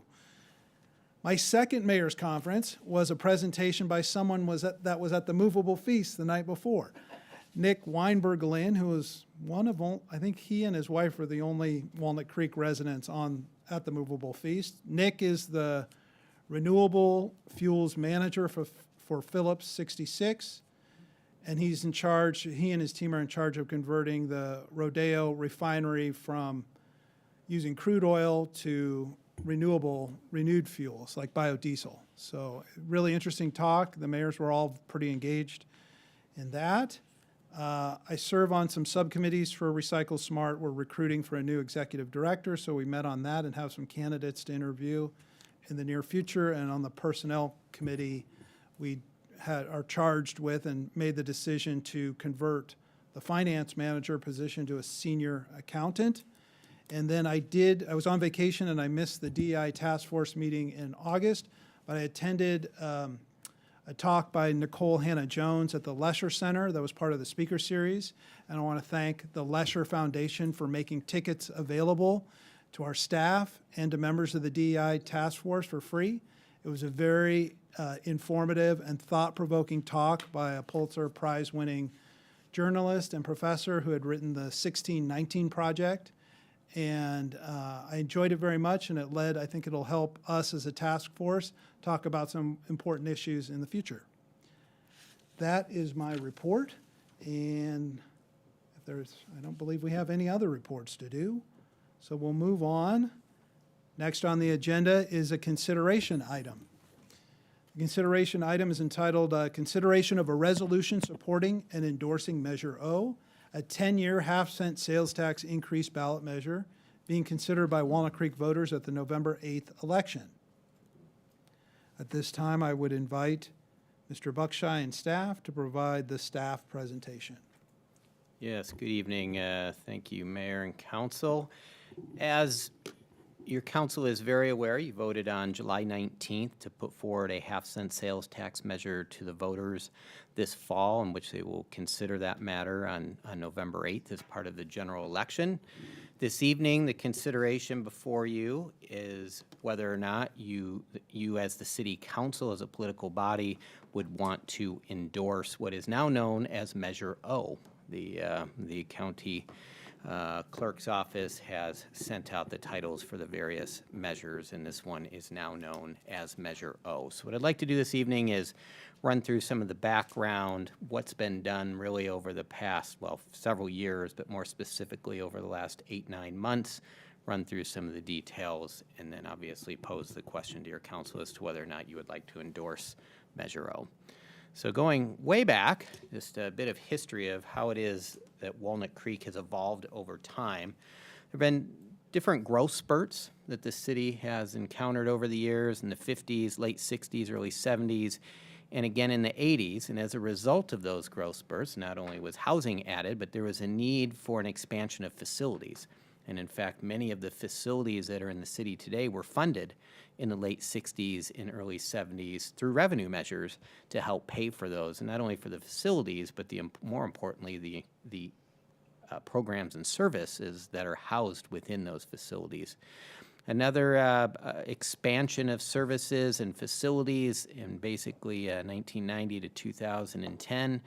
As a result of the growth, there were larger budgets during that time frame that were used to help fund these programs, and that came to an abrupt halt with the Great Recession around 2008, 9, 10 time frame. And that level of budget was no longer available to use to expand or to replace infrastructure or many city programs and services as well. And since that time, the budget has recovered somewhat, but nothing on the pace of growth that was the case during that time frame from the early 90s to about 2010, which means that there has not been an abundance of funding to set aside for replacement of critical infrastructure or expansion of key programs and services. For several years now, your council has made infrastructure and programs and services a priority, and we have been evaluating options for how to fund those programs and services and the associated infrastructure and facilities. And, bottom line, as the city has a long history of being fiscally responsible and prudent, and at the same time identifying what needs are currently and into the future and how to fund those. And it appears at this point in time, based upon what we're hearing from the community and seeing in terms of needs of infrastructure, that additional revenue would be needed to meet those needs. As you can see here in short, the city of Walnut Creek is financially healthy but not wealthy. A few examples of what's meant by that is that, again, over time there's been prudent and responsible financial performance. The city is very balanced in terms of compensation. We do not pay for retiree health care or other post-employment benefits. By way of example, there are some other cities in which retiree health care costs are actually greater than health care costs. That is not the case here. We don't have any general fund debt. We have very little debt overall. There's some effectively for some leases of equipment out at Boundary Oak and for the solar panels that are out at Boundary Oak as well, but no general debt beyond that. We do have money in the bank for fiscal downturns and emergencies with the hope that we never have to use it. That's the emergency reserve like folks have for their home finances. You have your emergency fund, which you hope you never have to use, but you have it there in case it is needed. We do look for ways to improve efficiency, not only in terms of operations related to programs and services, but our facilities and making upgrades, as you can see here, for solar, replacing HVAC systems so that they are more efficient, which are really important when it's 113 degrees outside. So hopefully we're getting some payback on that. And then very noteworthy here, the city has a long history of when significant expenditures arise beyond what the operating budget can assume. We do not pursue short-term gimmicks or loans or one-time avenues to fund significant ongoing needs, as that is how a lot of organizations, cities can get themselves in trouble. Instead, this city has a history of planning for these needs and building options for how to fund those going forward. Again, defining financially healthy and wealthy. What we are hearing is that there is an increased demand for the quality of life in Walnut Creek that folks have come to enjoy and frankly expect, not only now but into the future. And as noted, we have a bit of an infrastructure deficit in that the cost of, especially now the last couple of years, the cost of inflation, the price and cost to expand and or replace some of our key facilities infrastructure has outpaced our ability to fund it. And this is something that has not been done in a vacuum. These discussions, these considerations about what to do going forward has been the result of many conversations with the community over many, many years. And more specifically, really since the start of the new year. It has been a very intentional effort by your council and key staff to hear from folks. As we know, most folks have been isolated to some extent the last couple of years from COVID, and it was a very concerted effort on part of the city to connect with the members of our community, our residents, our visitors, business owners, property owners, to hear what's on their mind and what's important. And just to give you a snapshot, I know each of your council members met with over 30 or 40 individuals.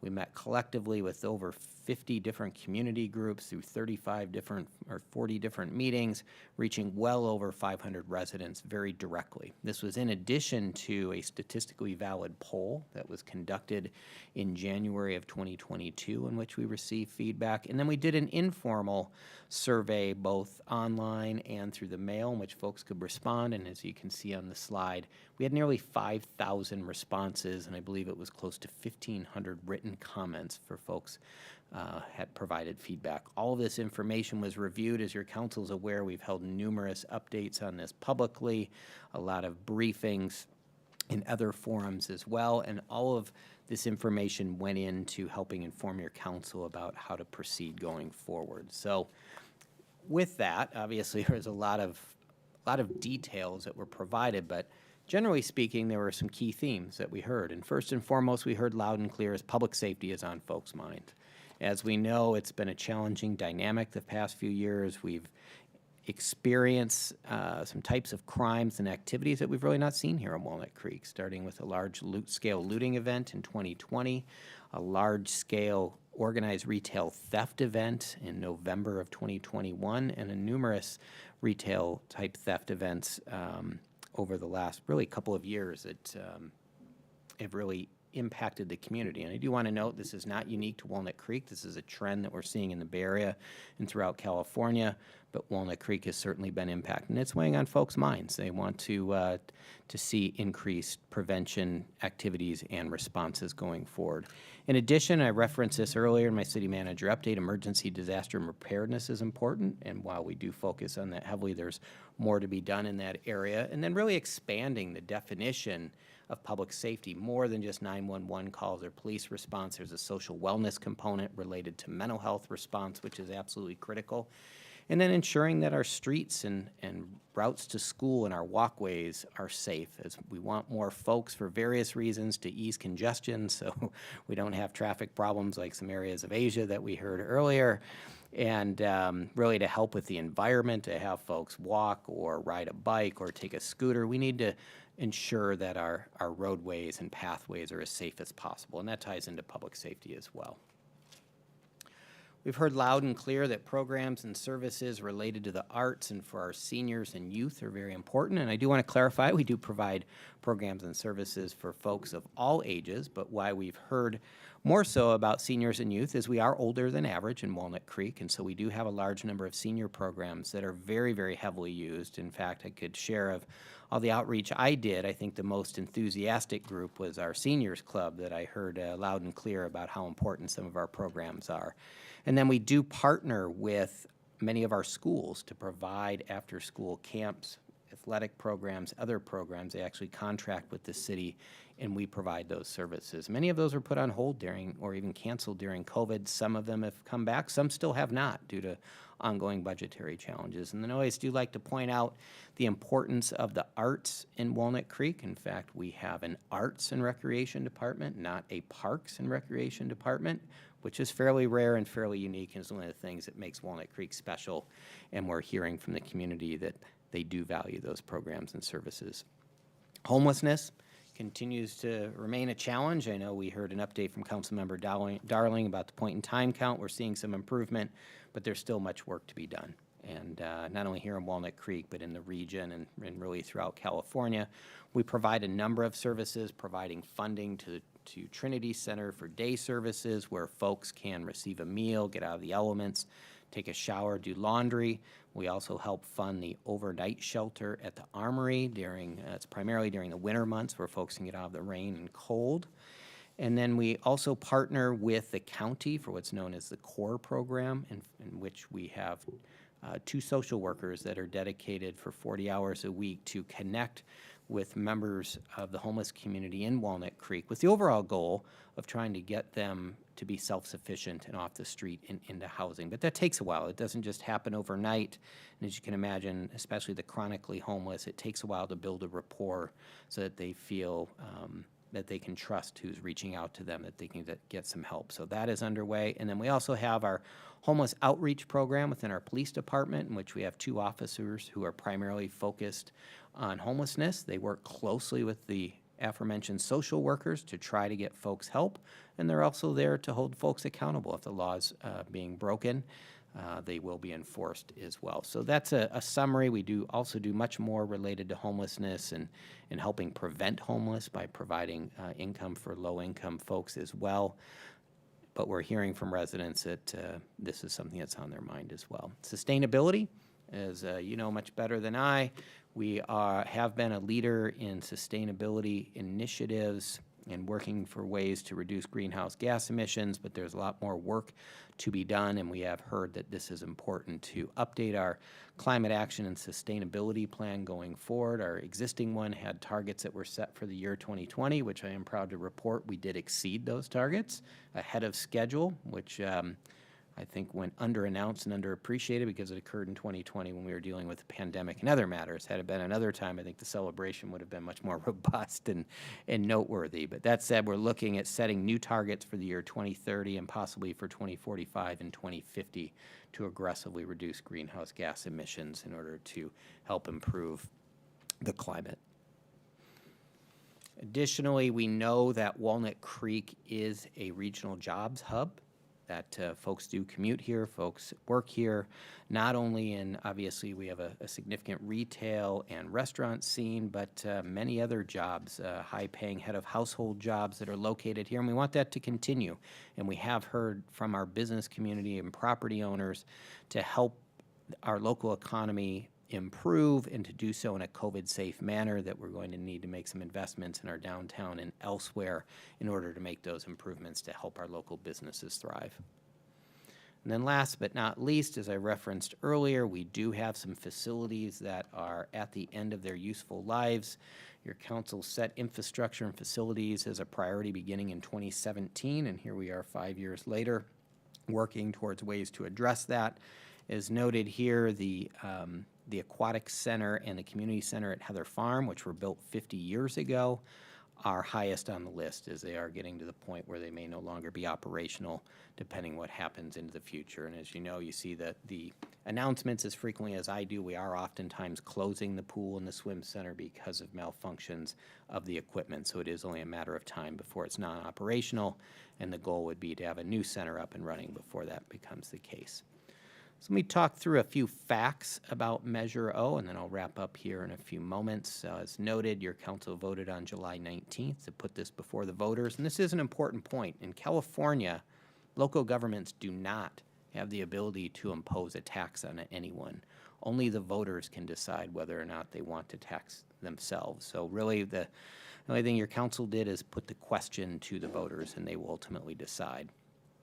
Measure O, through a half-cent sales tax, general sales tax, would generate about $11 million a year, and it does have an expiration date of 10 years.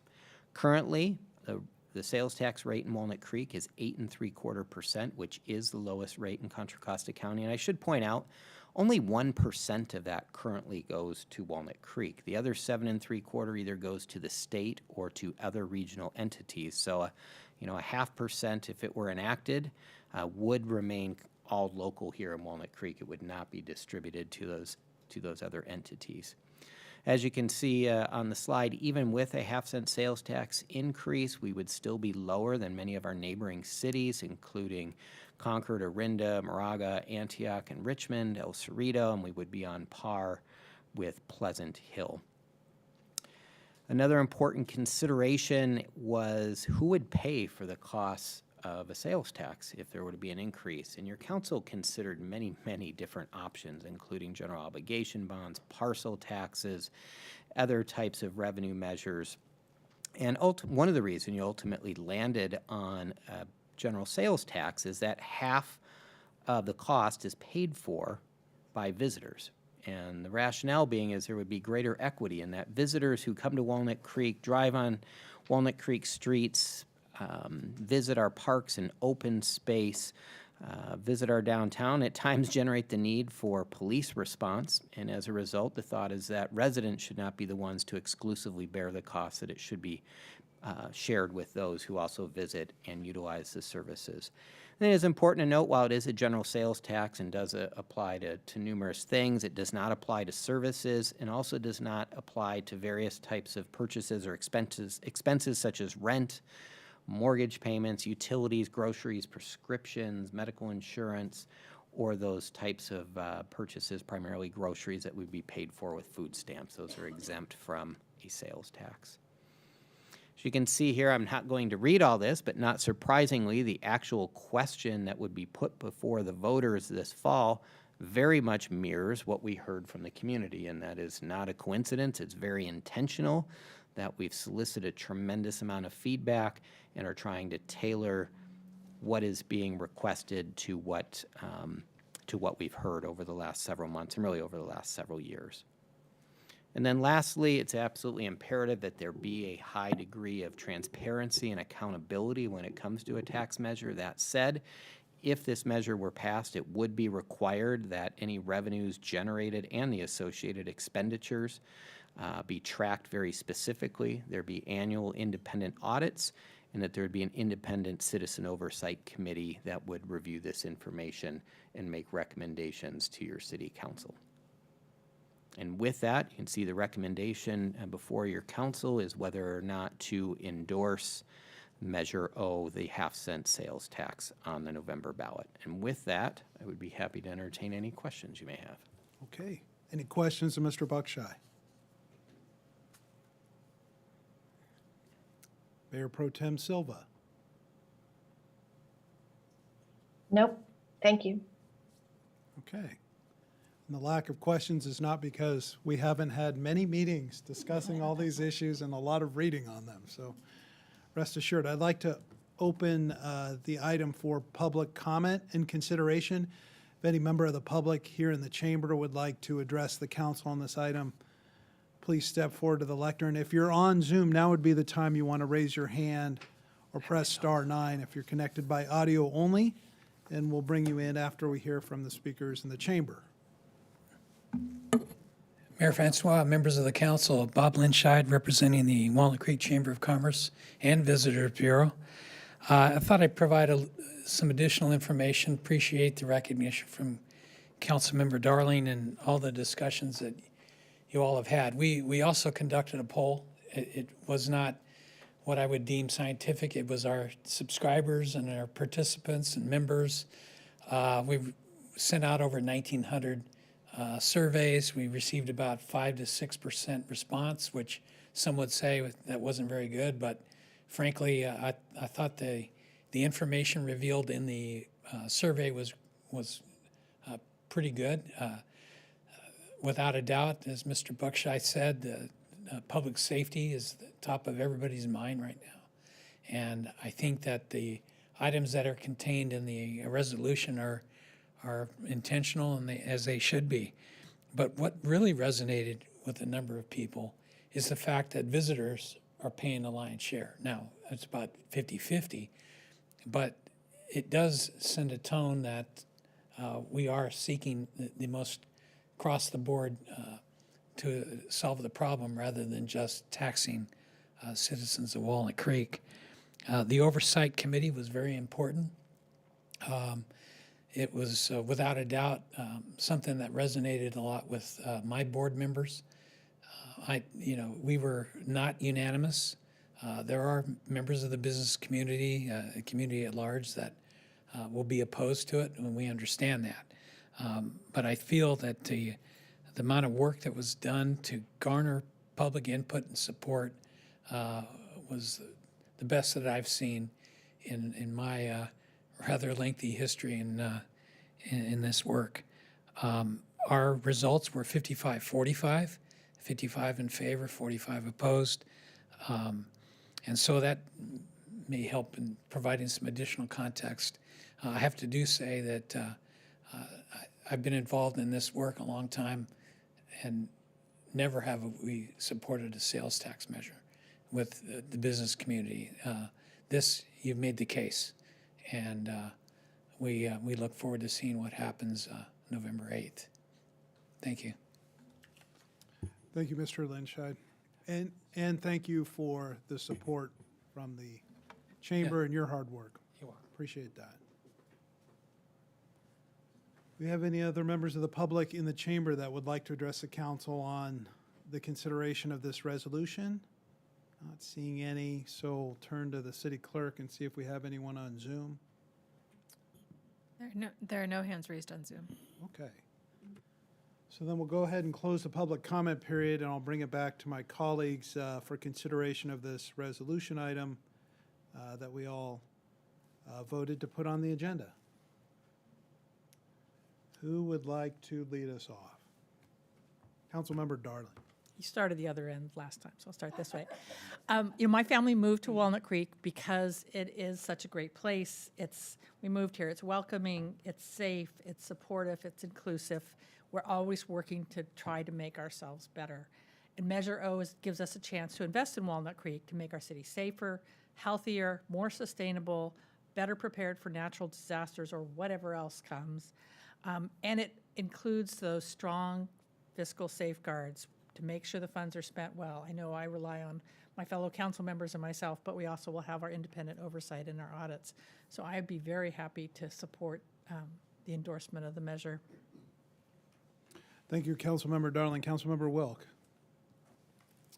Thank you, Mayor. Thank you, City Manager, for also elucidating what we've been going over for the last several months. On the City Council, we're all longtime residents of Walnut Creek. I think we've all raised families here. We've been here for decades. We recognize the need for this to continue the quality of life that people have been able to enjoy and have the visitors who come to our community also utilizing our services and programs, that they continue to enjoy that as well and enjoy the relative safety that Walnut Creek provides to contribute to the current and the future needs of Walnut Creek. And we're happy to have visitors, of course, coming to the community. We want them to, and of course our businesses love that as well. And this is a way for them to also participate in our overall quality of life, which they also enjoy when they come here too. So this measure fulfilled all the items that I had in my checklist, and we just saw them on the last slide that the city manager went over, that I feel are important and which won my support. A reasonable increase, keeping us below our neighboring cities, a sunset of 10 years, and a citizens oversight committee, because people want to make sure that we're held accountable as well to how we're spending that money, and that we want to make sure that it's going to the places that we have told people that it's going to go. Public safety and all these programs and services and homelessness intervention and infrastructure and everything. So, and again, participation by anyone who shops in Walnut Creek. So I'm going to support this as well. Thank you. Councilmember Haskew. Thank you. I've related a couple of times that 12 years ago or so, I was on the task force for fiscal stability, which isn't easy to say in this time of the night. And I've had the honor and pleasure of reconnecting with some of the other members who were part of this. And they're almost knocking me over with their enthusiasm for this.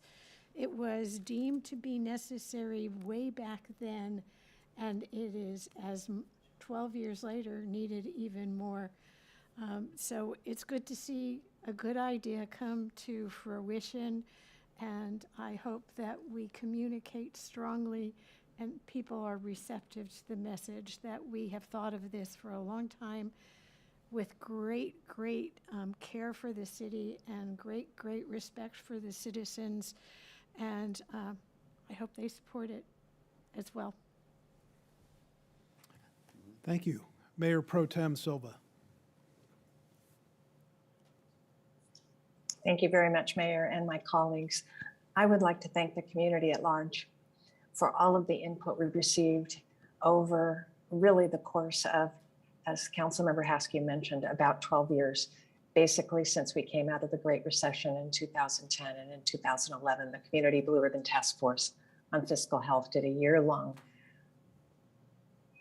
significant amount of work to address how we can be fiscally sustainable. And their conclusion at the end was that we needed to ask the voters to approve a sales tax measure so that we could continue to sustain the programs that the community enjoys, that we can continue to be a fiscally healthy city, and that also that we could reinvest in the infrastructure that, from parks to recreation facilities, that have been the hallmark of why many of us have moved to Walnut Creek. So again, I want to thank the community for all of your input and for the many years of work on making this happen. And I look forward to being able to support this resolution. Well, I want to thank my colleagues for their thoughtful comments, for the work that it's 10 years in the process, going back to the Blue Ribbon Task Force. I want to thank the community too. I think that was a good point that the Mayor Pro Tem made, because the input that was provided through this process has been invaluable to all of us. And I'm sensitive to the fact that the city manager worked extremely hard, as did our staff, with elucidating and trying to garner an advocate to get that support and information from the public. And we wouldn't have got it without your hard work on that. So I want to recognize that. And something that Mr. Lynchide said, I think resonated with me as well, which was you made the case. And I think that the case is there. I think this is a great community. I love this community. I've loved raising my children here and have benefited from so many things, countless things, in numerous ways that this community has offered. And I want to pay it forward to the next generation of residents so that this continues to remain a special place where people want to raise their family, they want to participate in the schools and the PTAs and go to the library, go to the swim team and the soccer tournaments, maybe not every weekend, but they'll come to enjoy it. And the community that gets built as a result of all those things that we've benefited from at Heather Farm or the library or the schools, all of those terrific things. So with that, I would like to, as a point of privilege, make the motion. And I was going to invite Mayor Pro Tem Silva to make the second, to adopt a resolution of the City Council of the City of Walnut Creek endorsing Measure O, the proposed city transactions and use sales tax measure on the November 8th, 2022 ballot. Second. Madam Clerk, would you please call the roll? Mayor Francois, Enthusiastically, aye. Mayor Pro Tem Silva, Yes. Councilmember Darling, Yes. Councilmember Haskew, Heck, yes. Councilmember Wilk. Aye. Motion carries unanimously.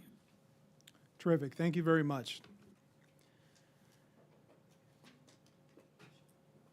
We're moving on now to our second consideration item, which is the cannabis sustainability measures and community benefits criteria. Give staff an opportunity to shift chairs here.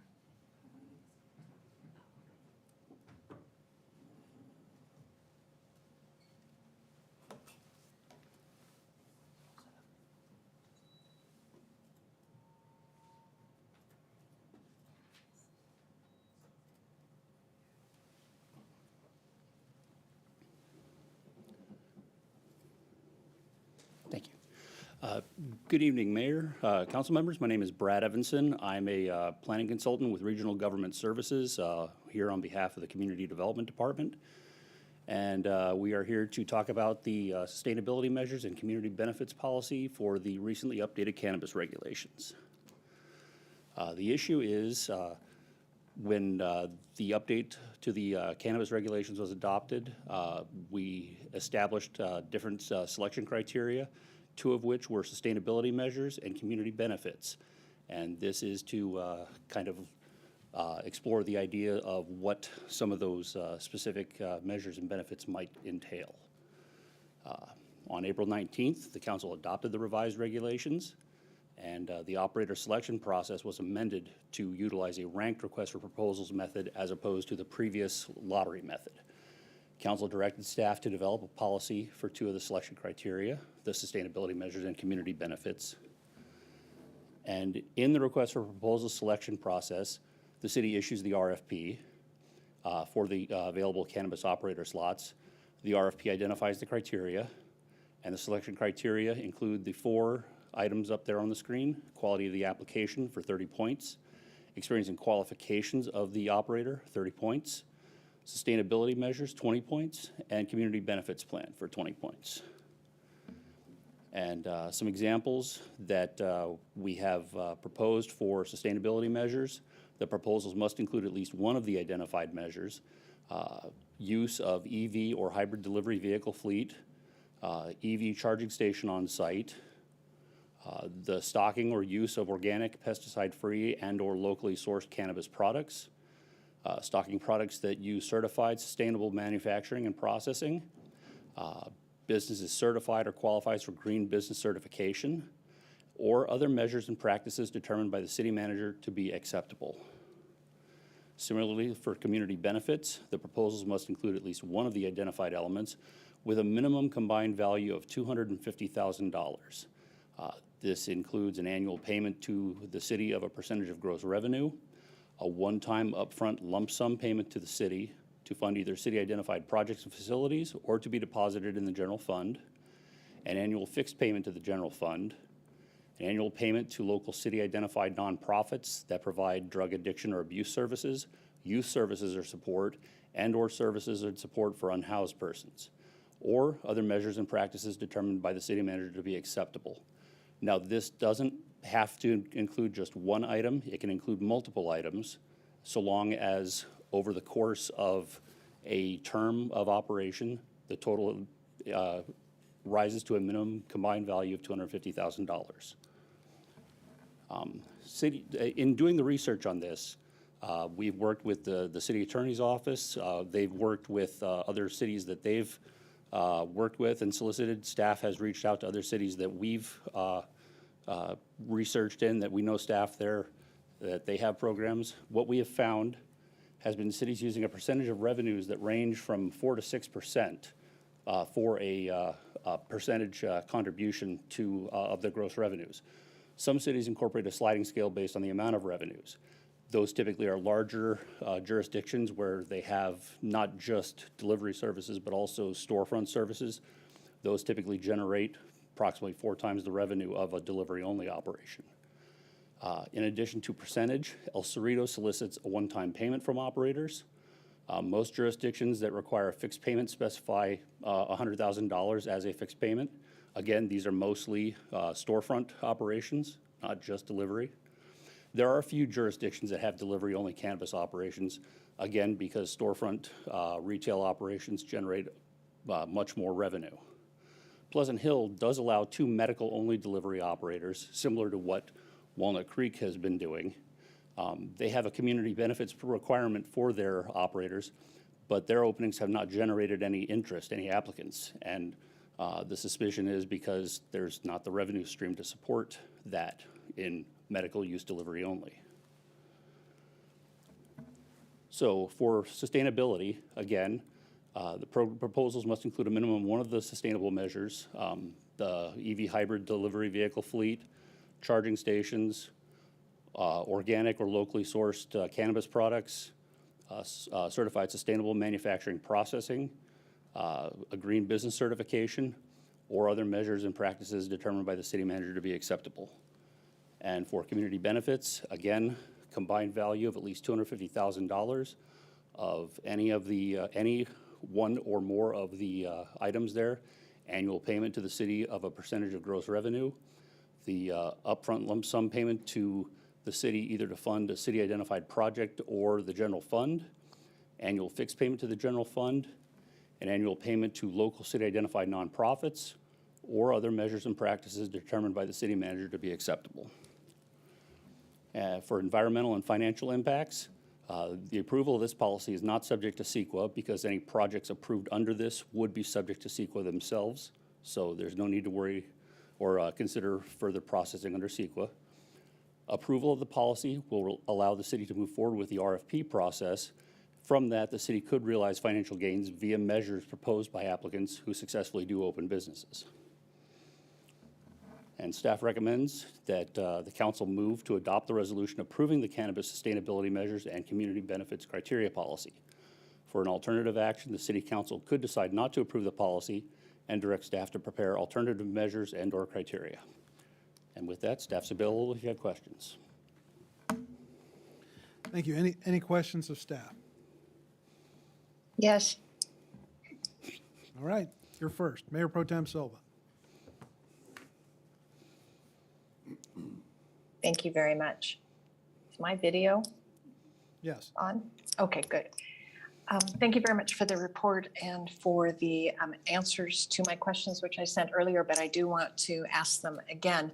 In the sustainability category, how are we able to ensure that an operator would continue to, for example, offer locally sourced products or continue any of the items that may be more subjective in nature?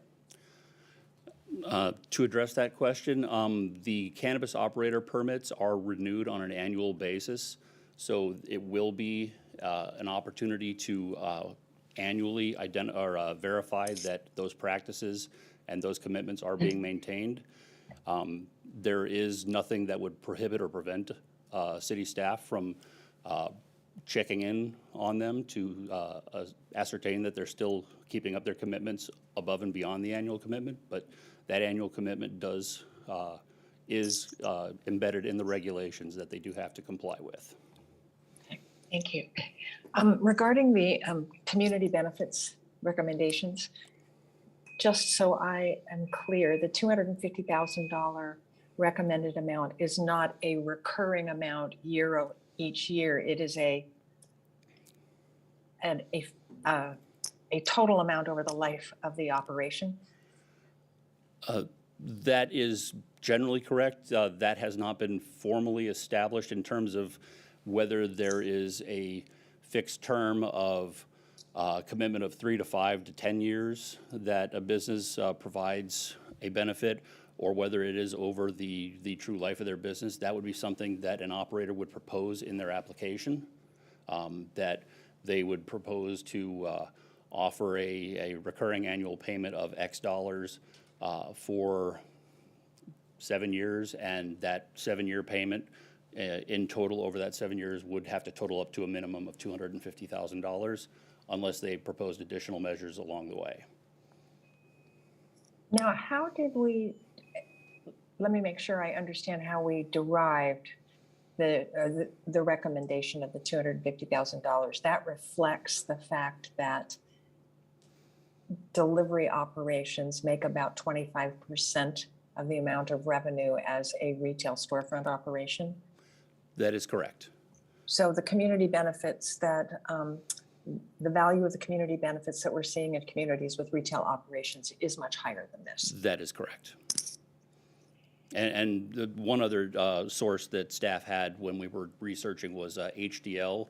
In addition to providing the city's business license services and the city's cannabis operations processing, they also provide similar services to most jurisdictions in California. So they were actually a really good resource to talk about what other cities are doing, what other jurisdictions they've encountered, they've observed. So the information that we have seems to be pretty solid.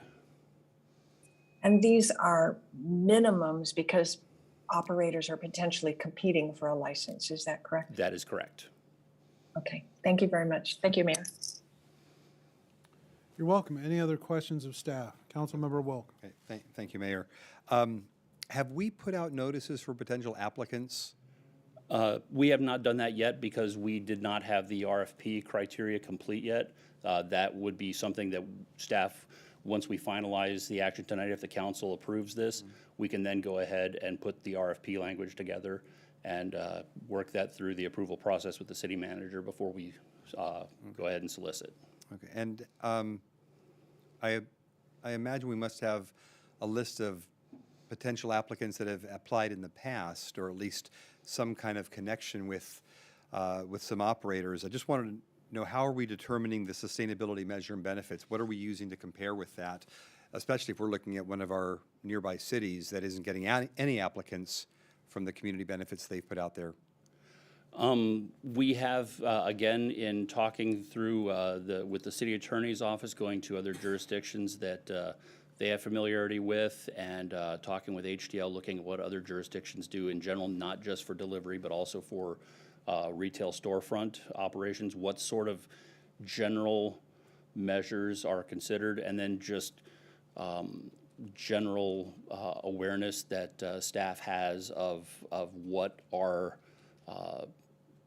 the current trends in sustainability, EV chargers, hybrid EV delivery fleets, things like that. Those are things that are generally understood to be the currently acceptable kind of slate of those measures. So that's what we put together as the list.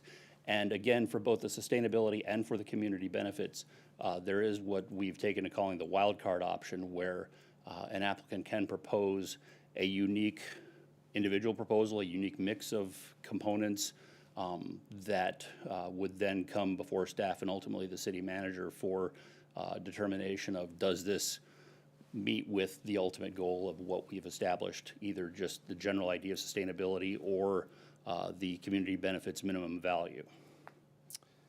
Okay, thank you.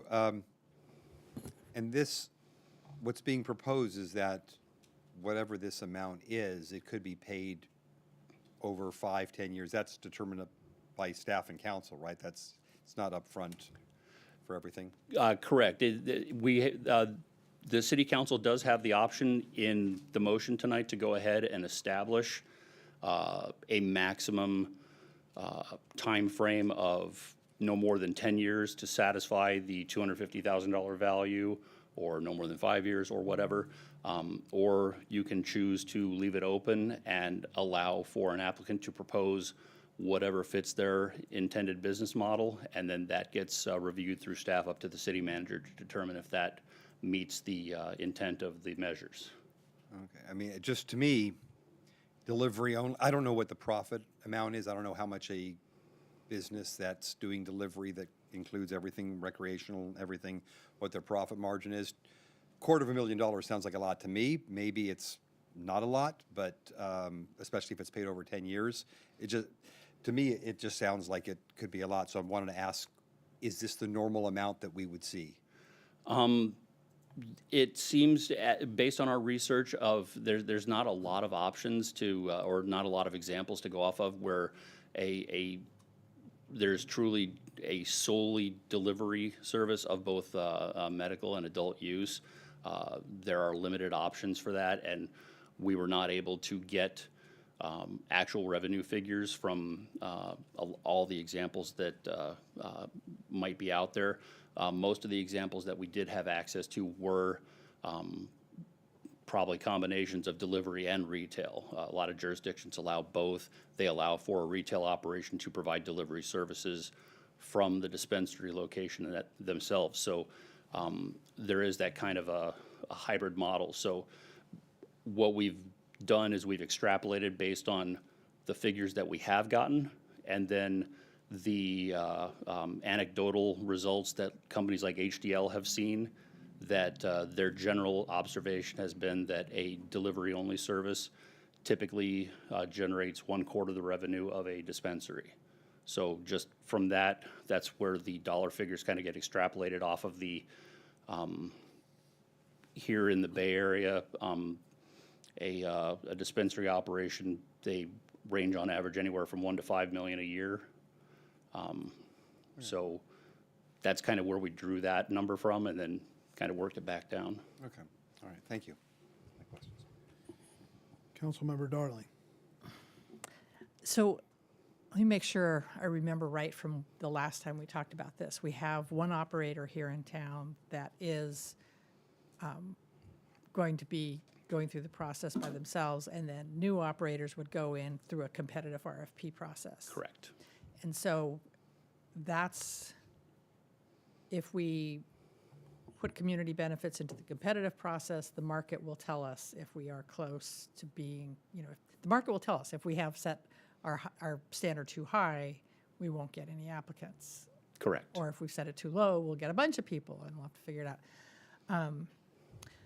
What challenges do you think there are associated with the way this is structured with the current operator that's going to go through in advance? We won't have the market to tell us if we're off.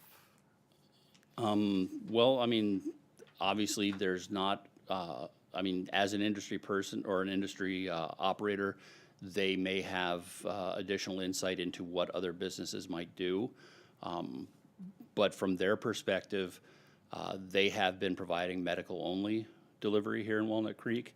They're now going to be adding adult use, which is a larger percentage overall as compared to medical. So what their revenues might jump to is speculative.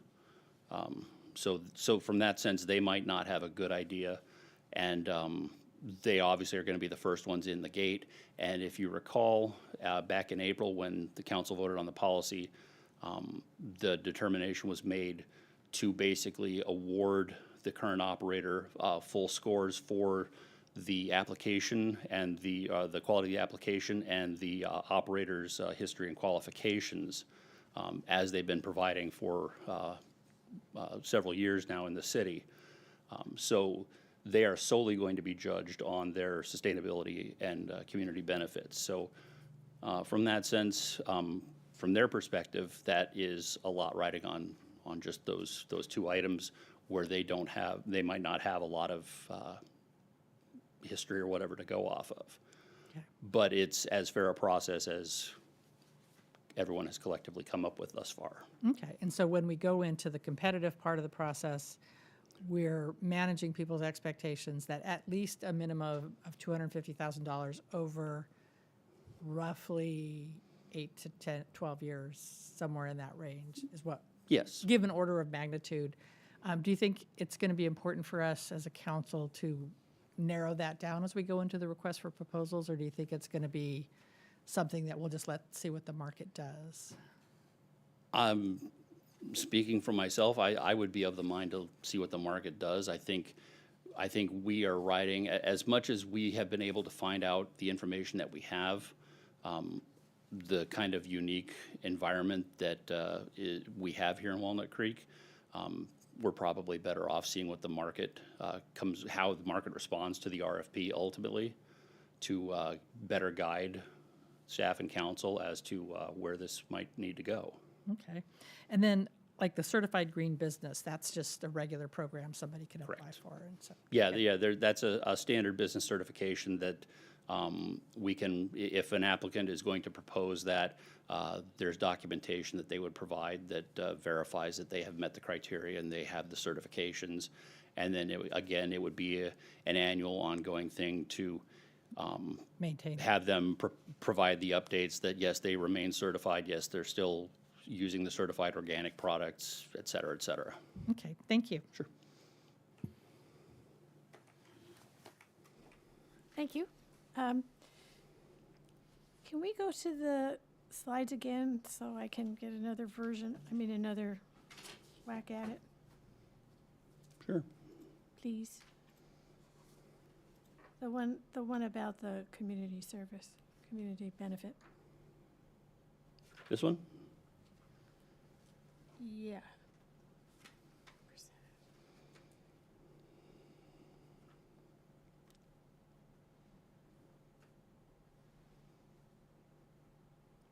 I'm a little nervous about having a specific value of some number, because some businesses are going to be smaller than they're going to be different. Sure. And just to have a hard number to aim at,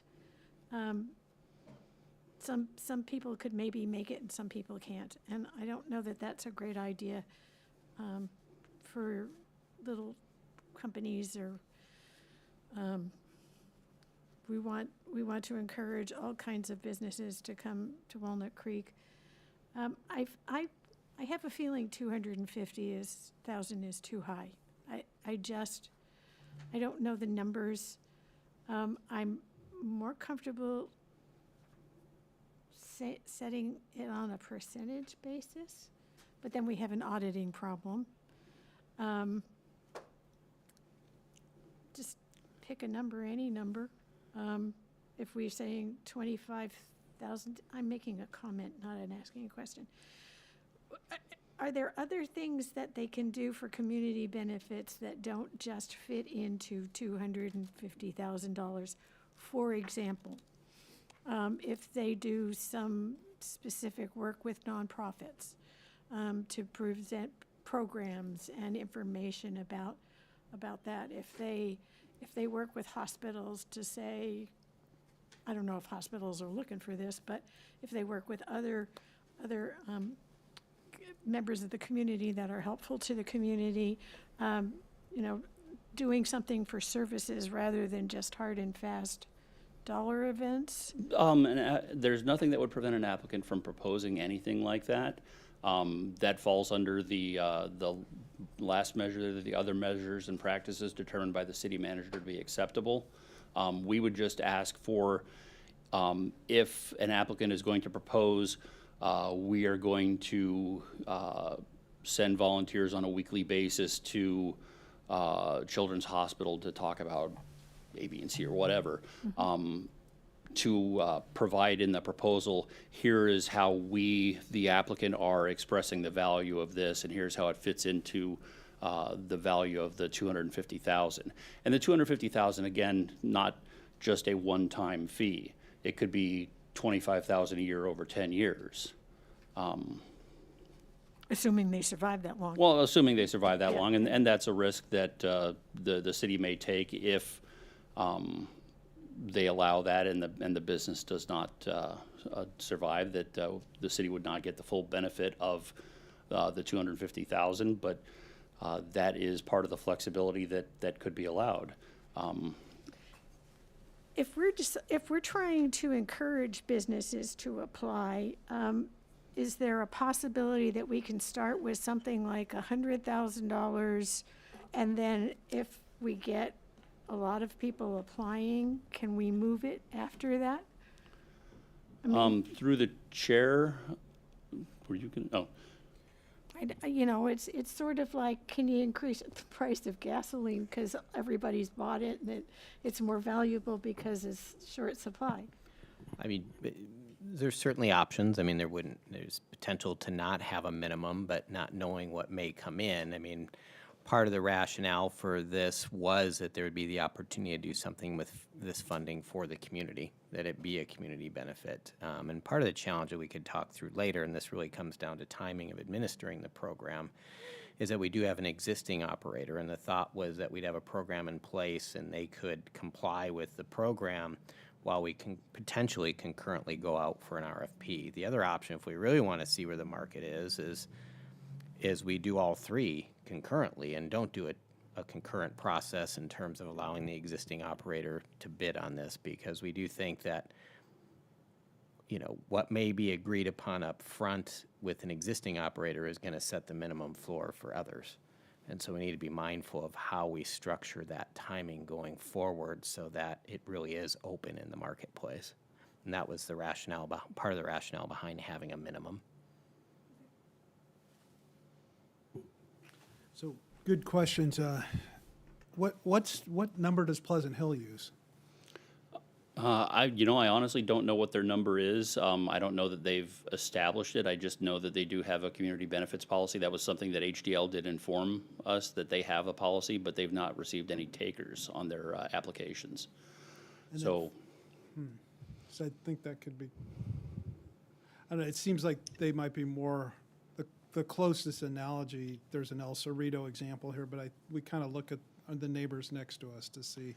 And they have delivery only. Mayor, could I confirm something? Yeah. I think Pleasant Hill is medical only, so they just like That's what I where was we're just gonna moving mention. from. But it's not a dispensary, so it's a delivery only. I get it, it's medical, not recreational. But they have this public benefit component. yes. And there's a value that they assign to it, or some criteria. Okay. The ones that make the other programs that require a public benefit and allow for it to be paid over time, what is the benchmarks for the time frame? Is it 5 to 10 or? There have really not been established benchmarks. That is something that just generally has been looked into. The few instances that I've heard of that, it's not really been established as a minimum 5-year commitment to something like this. It's either like a recurring annual or a one-time payment. Typically, that has what's been. I've not heard of other jurisdictions where they set a minimum combined value of X. Usually by establishing the idea of a fixed payment of either an upfront lump sum payment or a fixed annual payment, that usually establishes the levels that a city's looking for. And they can go higher typically because most of these are dispensaries, so the revenue streams are higher. With the dispensary, you got to the $250,000 number, but because that's generally, on average, a fourth of the revenues generated by an average dispensary, is that right? The average dispensary range per HDL was an average between 1 to 5 million a year. So looking at the low end of that, 1 million, 25% of that would be at 250,000, and just as the revenue stream. So looking at a total combined value over X number of years, that is kind of where we kind of looked at as a starting point. Sorry, I'm just trying to wrap my head around this still. It's- And is that, and just trying to get the logic of it too, is that equate to the 4 to 6% that are charged on dispensaries, that you take the 250,000, I mean, can we correlate it that way, or? I would have to break out a calculator to do that, but there's probably a correlation along those lines that looking at a 4 to 6% of $1 million is what, 40,000?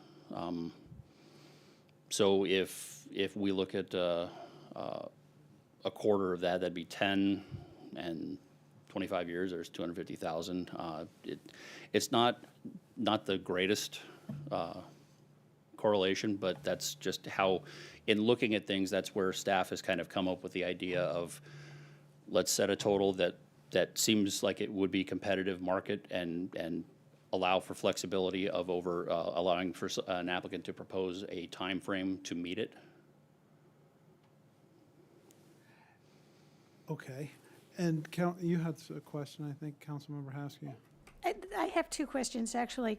I remember way back when we were starting the whole discussion about how we would welcome cannabis into Walnut Creek.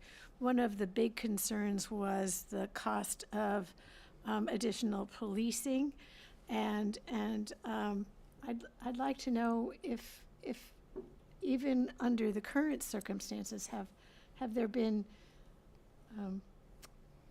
are we recovering with what we're doing now? Are we recovering any additional costs related to the policing of marijuana? And I'm sorry for asking this question sort of out of the blue.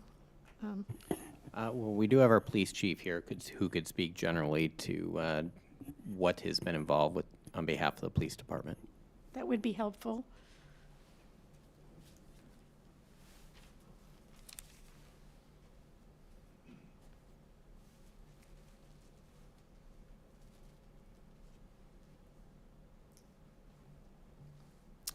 Good evening, Jamie Knox, Police Chief. And hopefully I'm getting your question right. As far as police services and our involvement with the current vendor who is operating here, we've had very little to none. Okay, so no additional cost.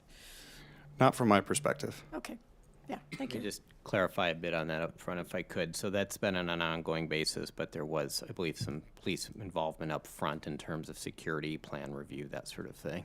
Correct. Okay, and we're still covering that? Yeah, okay. My mind kind of goes to a bunch of different things like a starting out business needs to get their advertising, their customer base built, that sort of thing.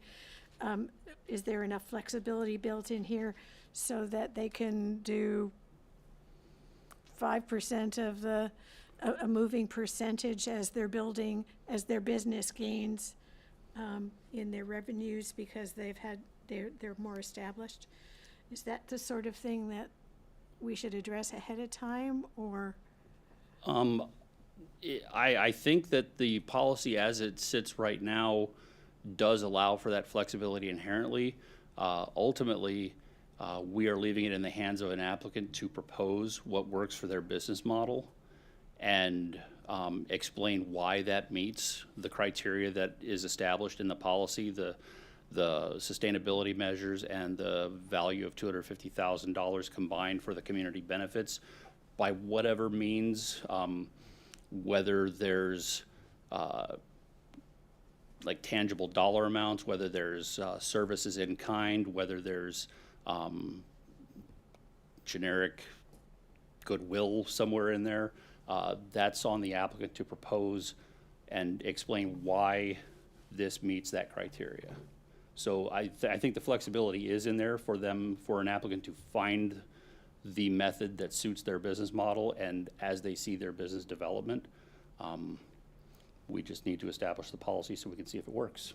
Okay, thank you. It did. Thank you. Mayor, I wanted to clarify, there was a question asked earlier about Pleasant Hill, and it's my understanding that Pleasant Hill did not have a minimum dollar amount for their community benefit. Secondly, I guess I would kind of dovetailing on what Brad is saying, you know, one of the options is a percentage of revenues per year, and the city manager under the policy would have the discretion and staff would have the discretion to do that math and, you know, essentially verify whether or not, you know, if I'm making this up, but if a business proposed, you know, we're going to pay, you know, 2% of revenues per year for 10 years, you know, staff would have the option to look at projections and, you know, make a decision, hey, does that really get to this minimum 250 or does it not? Lastly, I wanted to, should have introduced her earlier, but I wanted to say Lindsay DeAndre at Myers Nave is also on the line, and she's done substantial work on this. So I just want the council to be aware of that if they have questions they want to direct to the attorney's office. Okay. Thank you very much for that clarification. Before we ask any further questions, why don't we open it up for public comment, and then we'll do another round of questions before we do deliberations. So at this time, we'll open the public comment on this consideration item for cannabis sustainability measures and community benefits criteria. If you're here in the chamber, we'd invite you to the lectern, and please fill out a speaker card when you can. If you're joining us by Zoom, now would be the time you want to raise your hand or press *9 if you're connected by audio only. And a reminder that it's a 2-minute speaking limit, and 2 minutes can go fast. So we appreciate you being here and appreciate the comments. And welcome.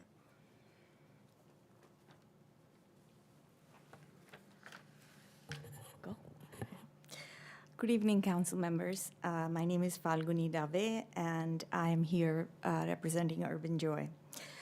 We reviewed the proposed resolution and staff report over the long weekend and understood that the City Council would like to require a $250,000 payment as a condition to secure a local adult use permit. We feel that there is really no city in the state of California that charges such a high amount of money from a delivery business. While many city councils across the state believe cannabis businesses can afford to pay the highest taxes and the highest startup and permitting hurdles, only 26% of cannabis operators in the state are profitable. Nearly 3 in 4 are breaking even or using personal funds and credit to satisfy the many cash demands that they incur. Urban Joy is in that same boat. At this stage in our business, we are operating at a loss of about $20,000 to $40,000 a month. We're a small business.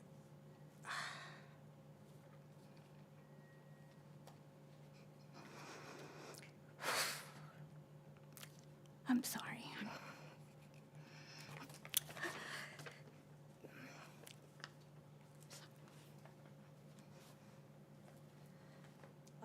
I can finish it. We're a small business, and this is a lot of money for the city to demand as a condition to get the permit conversion that was supposed to happen earlier this year. There is a reason why we're the only business that moved forward with a medical delivery permit. Because it is not profitable, we did this because we have been in Walnut Creek for so long. We love it. We did it to serve the 61% of voters who want local access, generate goodwill in the city, and show that we are no different from any other local business. We participate in various community service activities and would love to continue to do this. We are appealing to the council to amend this resolution in such a way that we are able to continue doing business in Walnut Creek. Thank you.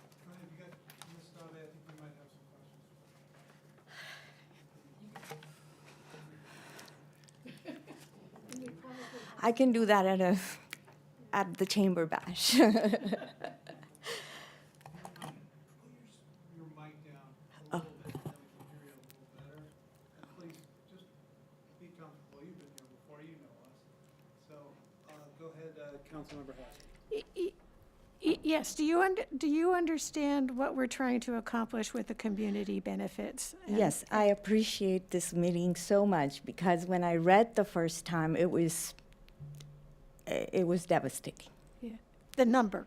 The number. Yes. But do you understand what we're trying to accomplish? Yes. It is- And we love community service. That is something that we want to participate in wholeheartedly. I hope that you, I hope that you continue to discuss this and just give us a fair chance. Yeah. Do you talk to other suppliers in the business in other parts of the state? For example, you had some statistics about how successful the businesses are. 26% of them make a profit, I think is what you said.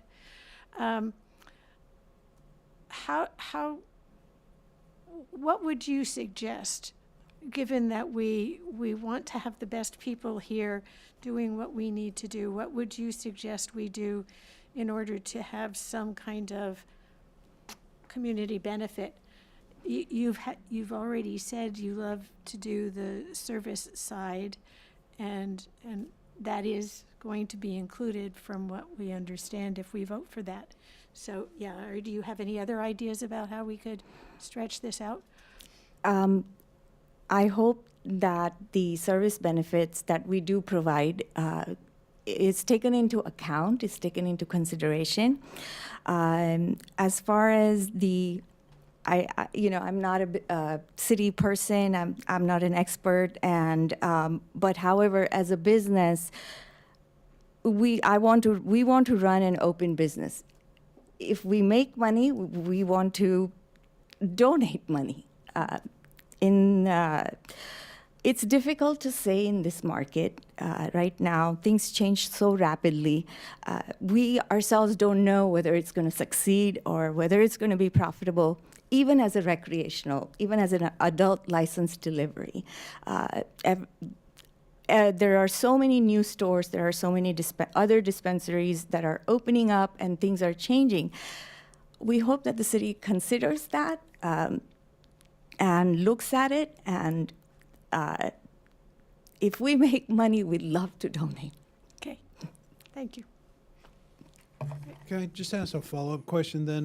One of the options is that you provide equivalent community benefits that the city manager determines furthers our goals and policies and meets the minimum value. Are you concerned that you wouldn't be in a position to volunteer hours or provide community benefits in kind, not a dollar amount, but in terms of health and wellness and? No, I have no such doubts about providing community service benefits. Personally, I am committed to this for a very long time. I'm on board of Free Meals Charity, the Compassion Society, so I have no doubts about that. Not the doubt, but it's sure that we cannot participate or compete with other bigger companies who possibly can bring a lot more money, to the table. 2 years. I understand. Thank you. Any further questions of Ms. Dave? Okay.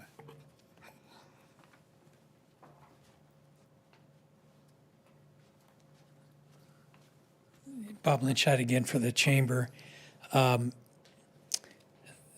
So the difficulty when you have a policy of this nature coming before you that the public has access to on a Friday before a holiday, it's difficult to absorb everything that you're trying to achieve. So I would strongly encourage not to make a final decision tonight, to give opportunity for further discussion. What resonates with me is obviously Ms. Dave and her husband are members of our organization. They're not the only cannabis as members.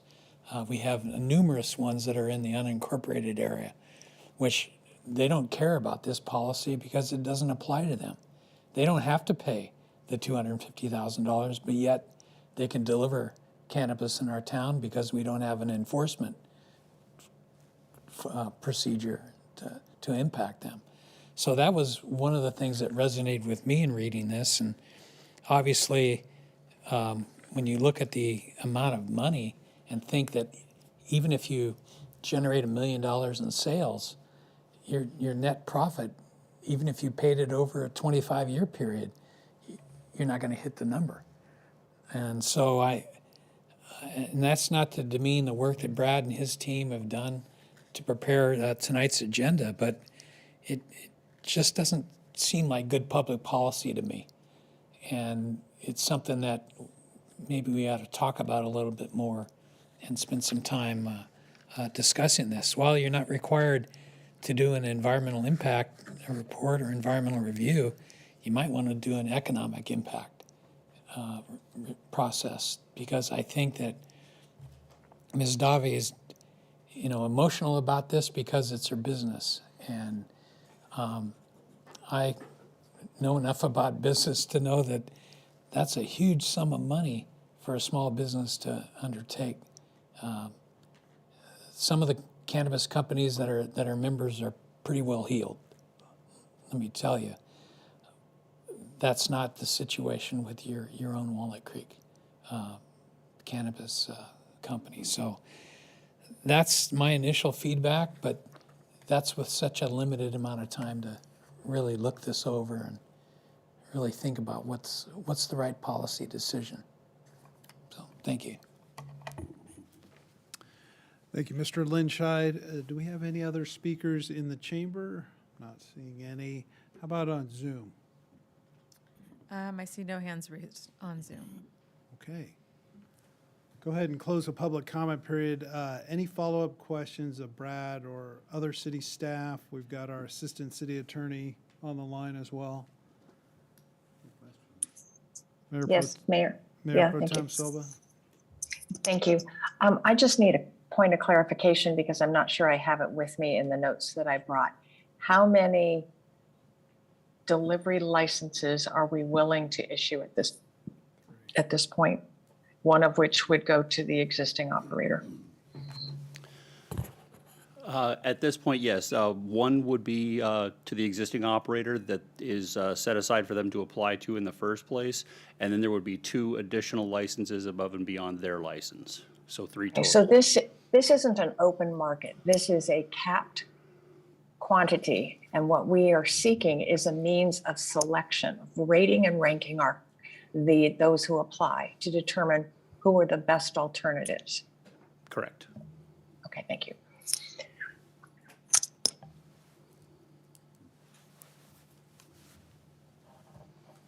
Okay, any further questions?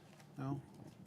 Yeah, there is one, which is one of the reasons that we think this matter should be resolved fairly quickly is because we are addressing this because just medical delivery services just can't even survive. And so, to give them a shot to even survive at all, it seems kind of draconian to add this particular additional outlay to add to the problem until they stabilize long enough so that we know that they're going to succeed, adding the additional grown-up available to anybody retail stuff. I can't remember the name. Are we in comments right now? I think we should move to comments, yeah. Go ahead, Councilmember Wall. Thank you, and I appreciate the comments by not only Falguni, but also Bob Linscheid.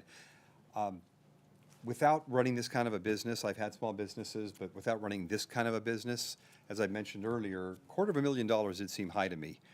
And I know that we want to be able to have this kind of service. That's why we voted on it. We even put off by up to a year until we talked about having retail services available for a dispensary. It sounds like the sustainability measures are things that people can agree to. The community benefits with that kind of a number. If we're looking to have this be an RFP where they can essentially, a competing businesses, so not obviously Urban Joy, but the other potentially competing businesses for those two delivery services, well, it's up to them. If they would then come up with a certain amount, the highest two, assuming they're already being able to fulfill the other measures, they would then be selected. But I think that by us having this $250,000 minimum, are we essentially going to be saying, you know, we don't want this kind of a business, but if you're going to do it, here's your cost. And it just seems high to me. If we were to have something where if we're looking at a minimum of saying, let's say $100,000 to be paid over 10 years, I think it's more of a bite-sized chunk that businesses can look at. I think 25 years is, I think any business that opens their doors and thinks they'll be in business for 25 years is really optimistic. That's great. I'm glad they think that. But I think probably 10 years is more reasonable. And if it's something like, as an example, I'm not saying it should be 100,000, but as an example, if that's spread over 10 years, that's something I think that businesses can look at in terms of community benefits that don't necessarily have to be paid in a dollar amount, but can be some kind of a benefit that working with staff can be agreed upon that fulfills it. Hope that made sense, because I went in a lot of circles there. Councilmember Darling. Okay, let me try to take the circles and make them. Bob Linscheid brings up a good point. After we discussed this last time, I did a little of my own research. I went on Weed Maps, and sure enough, there are a whole bunch of people that are willing to deliver anywhere in Walnut Creek. They'll deliver to your office, they'll deliver to a hotel, they'll deliver, I think some of them would meet me on a street corner, but I don't know for sure. So it's a difficult business because we are trying to come up with rules that are fair, and yet we have a playing field that's very flexible. I think when it comes to the RFP proposal part of the process, we're relying on the market, and that is good. We'll see what the competition is. I think I would almost say that when we do the competitive part, we don't necessarily need to have a dollar amount. The market will tell us what people are willing to pay. When it comes to our existing business, I think putting the dollar amount in there puts a burden on them because they're not going to be able to allow the market to play. They're going to have to live with that number. And as Councilmember Wilk reflected, first time I looked at it, I thought, that's a big number. My own business is profitable, but I couldn't do that. So I don't know what to do about that, though. That's the problem. I think when we come to the competitive process, we could just lay out, here are the things that we want to see, let people compete. When it comes to the existing business, maybe we let the business come up with a proposal for both of these with an idea that the amount might be lower than the 250. And that's as far as I can take that circle. My comfort level on this is not where I think it needs to be to make a informed decision. Some of the thoughts that I'm having are Urban Joy and the two, whatever we decide are the community benefits, it needs to be the community benefits for the whole program. I don't think we can have one community benefits program for you and a different one for the competitive process. I think we're a little bit in this conundrum because we've taken this conservative incremental approach, but the things we're talking about seem more germane and relevant to retail and dispensary than they are to a delivery-only model. So it's kind of square peg, round hole.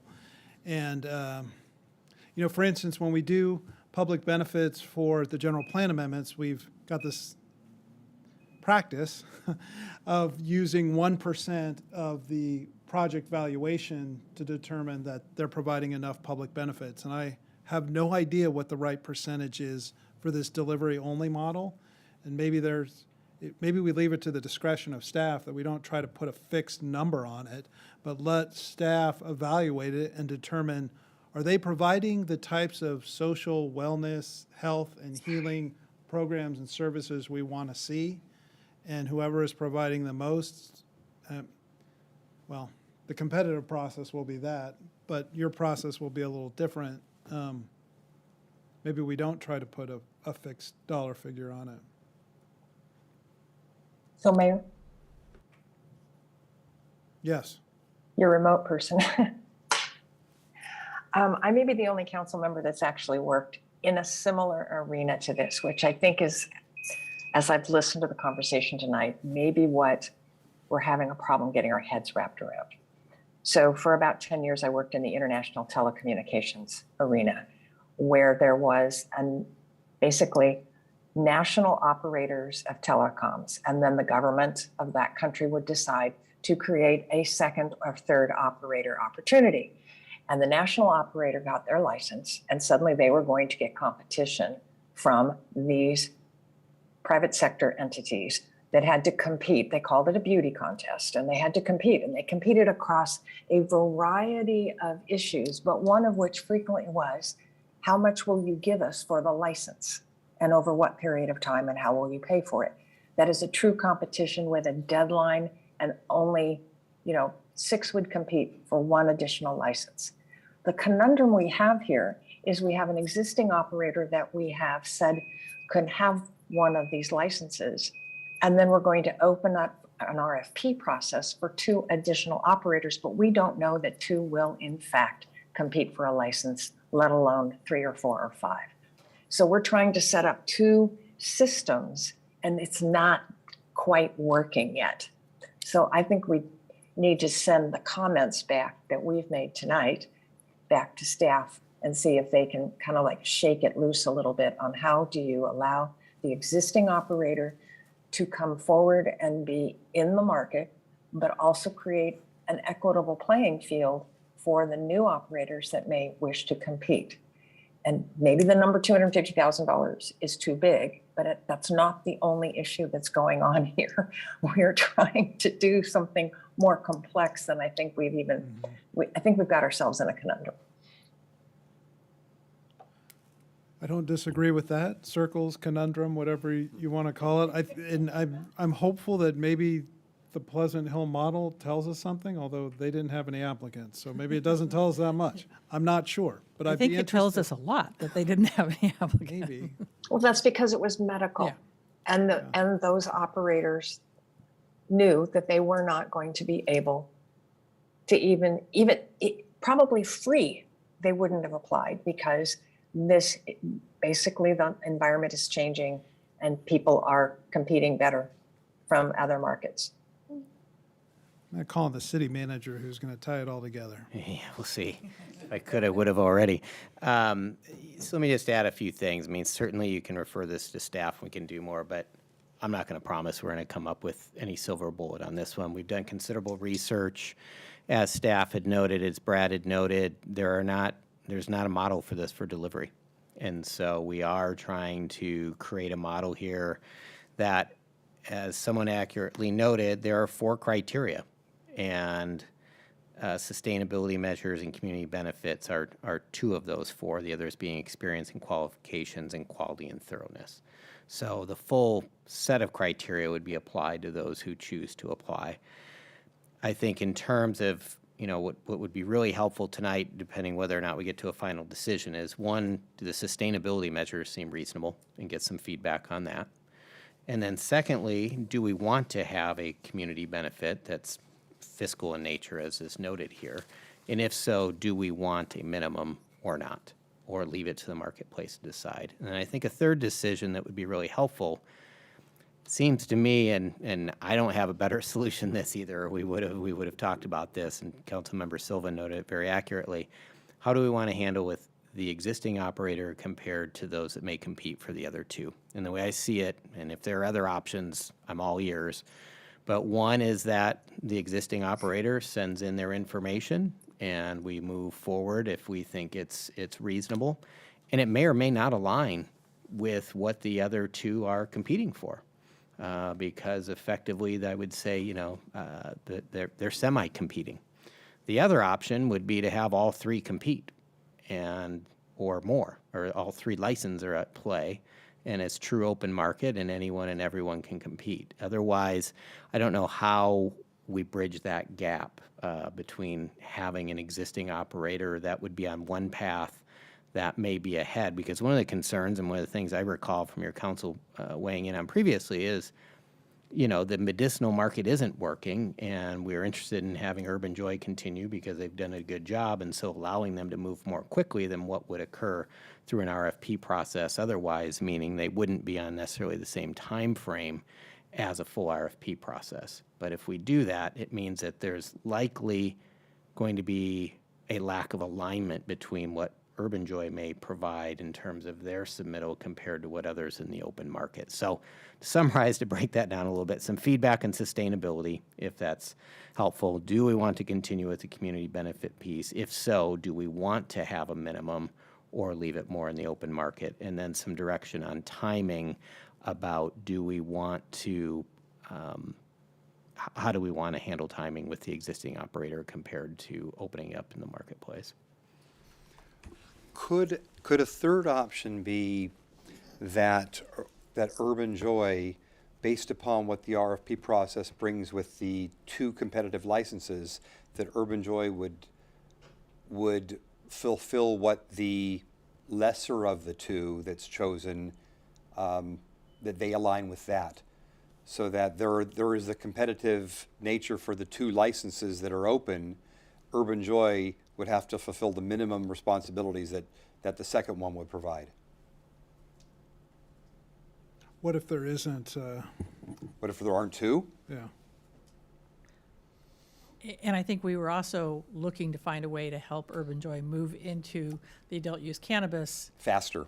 I understand and that. I mean, that's- I'm just trying to come up with something that would allow us to at least be able to still look at a third without then opening it up into the open market.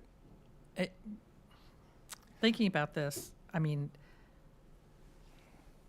I would be willing, when we get to the competitive part, to go into the community benefits without a necessary threshold, and then we can see where the market is.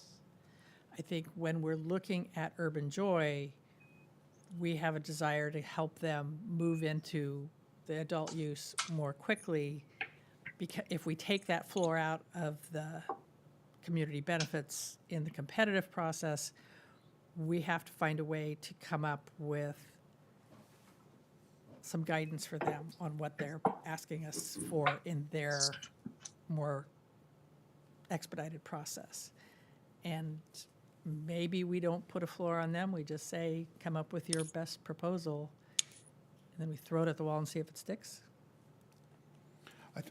I'm not hearing any disagreement on the sustainability measures. Anybody want to add any? Let's maybe take these one at a time, because otherwise I think we're going to keep spinning. And we've got early flights. So I think the sustainability measures are fine. Yeah, I agree. Any disagreement? I agree. Okay, I agree. So I'll make a comment about the competitive. Rather than trying to figure out the existing operator first, let's talk about the open market. I think the best alternative is actually allow it to be an open market, that the community benefits 2, 3, 4 operators competing for 2 licenses. They give it their best shot and they're selected. It is a competition. It is a beauty contest in the parlance of the telecoms arena. In terms of the existing operator, they need to meet the first 2 criteria. They need to address the sustainability, and they need to provide in-kind community benefits. No financial valuation on it, thereby allowing them to transition from medical only to adult use delivery in a faster timeframe. The in-kind community benefits with no financial valuation being determined by staff as to whether or not they're sufficient or not. Yes, it could be serving on 4 boards, including Meals on Wheels or whatever it is. But it's basically in-kind is people resources versus funds. That's my stake in the ground. I like that. I think that works for me. Yeah, that works for me too. I trust staff to be able to have these kind of collaborative conversations, but without putting a dollar amount on it, it seems that there's other ways that we can look at community involvement that don't have to have a dollar attached to it. But it could be a dollar amount. Are we having the same set of rules for Urban Joy as the competitive process? No, I think what the Mayor Pro Tem was saying was that the competitive process for those other 2 licenses, they're competing. Okay. And the top 2, as determined by staff, will be the winners.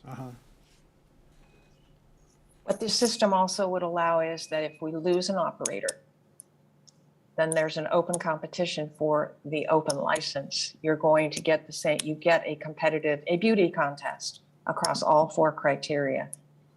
So basically we're treating the existing operator as the national telecoms company of Poland, or the original operator has an advantage, but they may not have an advantage in the long run against other operators that may come in. I was going to use the same analogy, which is, we have 3 slots. Anyone in some magic world, we fill in all 3 spots. Any one of them leaves, and then you have an open spot again, and then that's just another analysis about it. I think we box ourselves in by setting a dollar value on what they do. There are so many more ways to do it, to contribute to our community, and yeah, it isn't. Urban Joy made an investment in Walnut Creek. I refuse to ignore that, and they continue to make an investment in Walnut Creek. And I don't think it's the same as subsidizing a business, which I'm thinking some people will argue it is. I don't think it's the same, because this is a whole new concept. We had the wrong rules for anybody to come in the first place, and they've hung with us to wait for us to get it more right so that any business could survive. I think we're in alignment. Thank you, Mayor Pro Tem Silva, for the analogy and the potential solution. I would just turn to the city manager, maybe, and Brad. Have we given you enough direction? I envision that we can't do this tonight because the language isn't in that resolution yet, but we provided direction, and you could come back perhaps not our next meeting, but maybe the first meeting in October with a resolution reflecting kind of this hybrid approach that we're envisioning on the community benefits. I think we could. This is, you've given us direction, and I think we can put our heads together and come up with the language for the resolution and bring that back in, like first meeting in October, something like that. So can we move, should we continue it to a date certain, or is that too constraining on staff? Since it's just a consideration item, council can take no action and just direct staff to bring it back. Doesn't raise any public notice issues? No. Okay. Would that be brought back on consent? Well, I mean, if I wouldn't suggest that. It could be, but probably It'll get pulled. If it's the perfect one, maybe it'll just, you know. I think given where we, yeah, I think we need it as another consideration item. Can I clarify one aspect of the discussion, which was, did I hear a consensus that there would be no minimum amount for all operators? Yes. Okay. Yes. All right. Thank you, Brad. Thank you. Thank you, Urban Joy. Thank you, Bob Linscheid, and staff. And let's see, I believe with that, we are adjourned.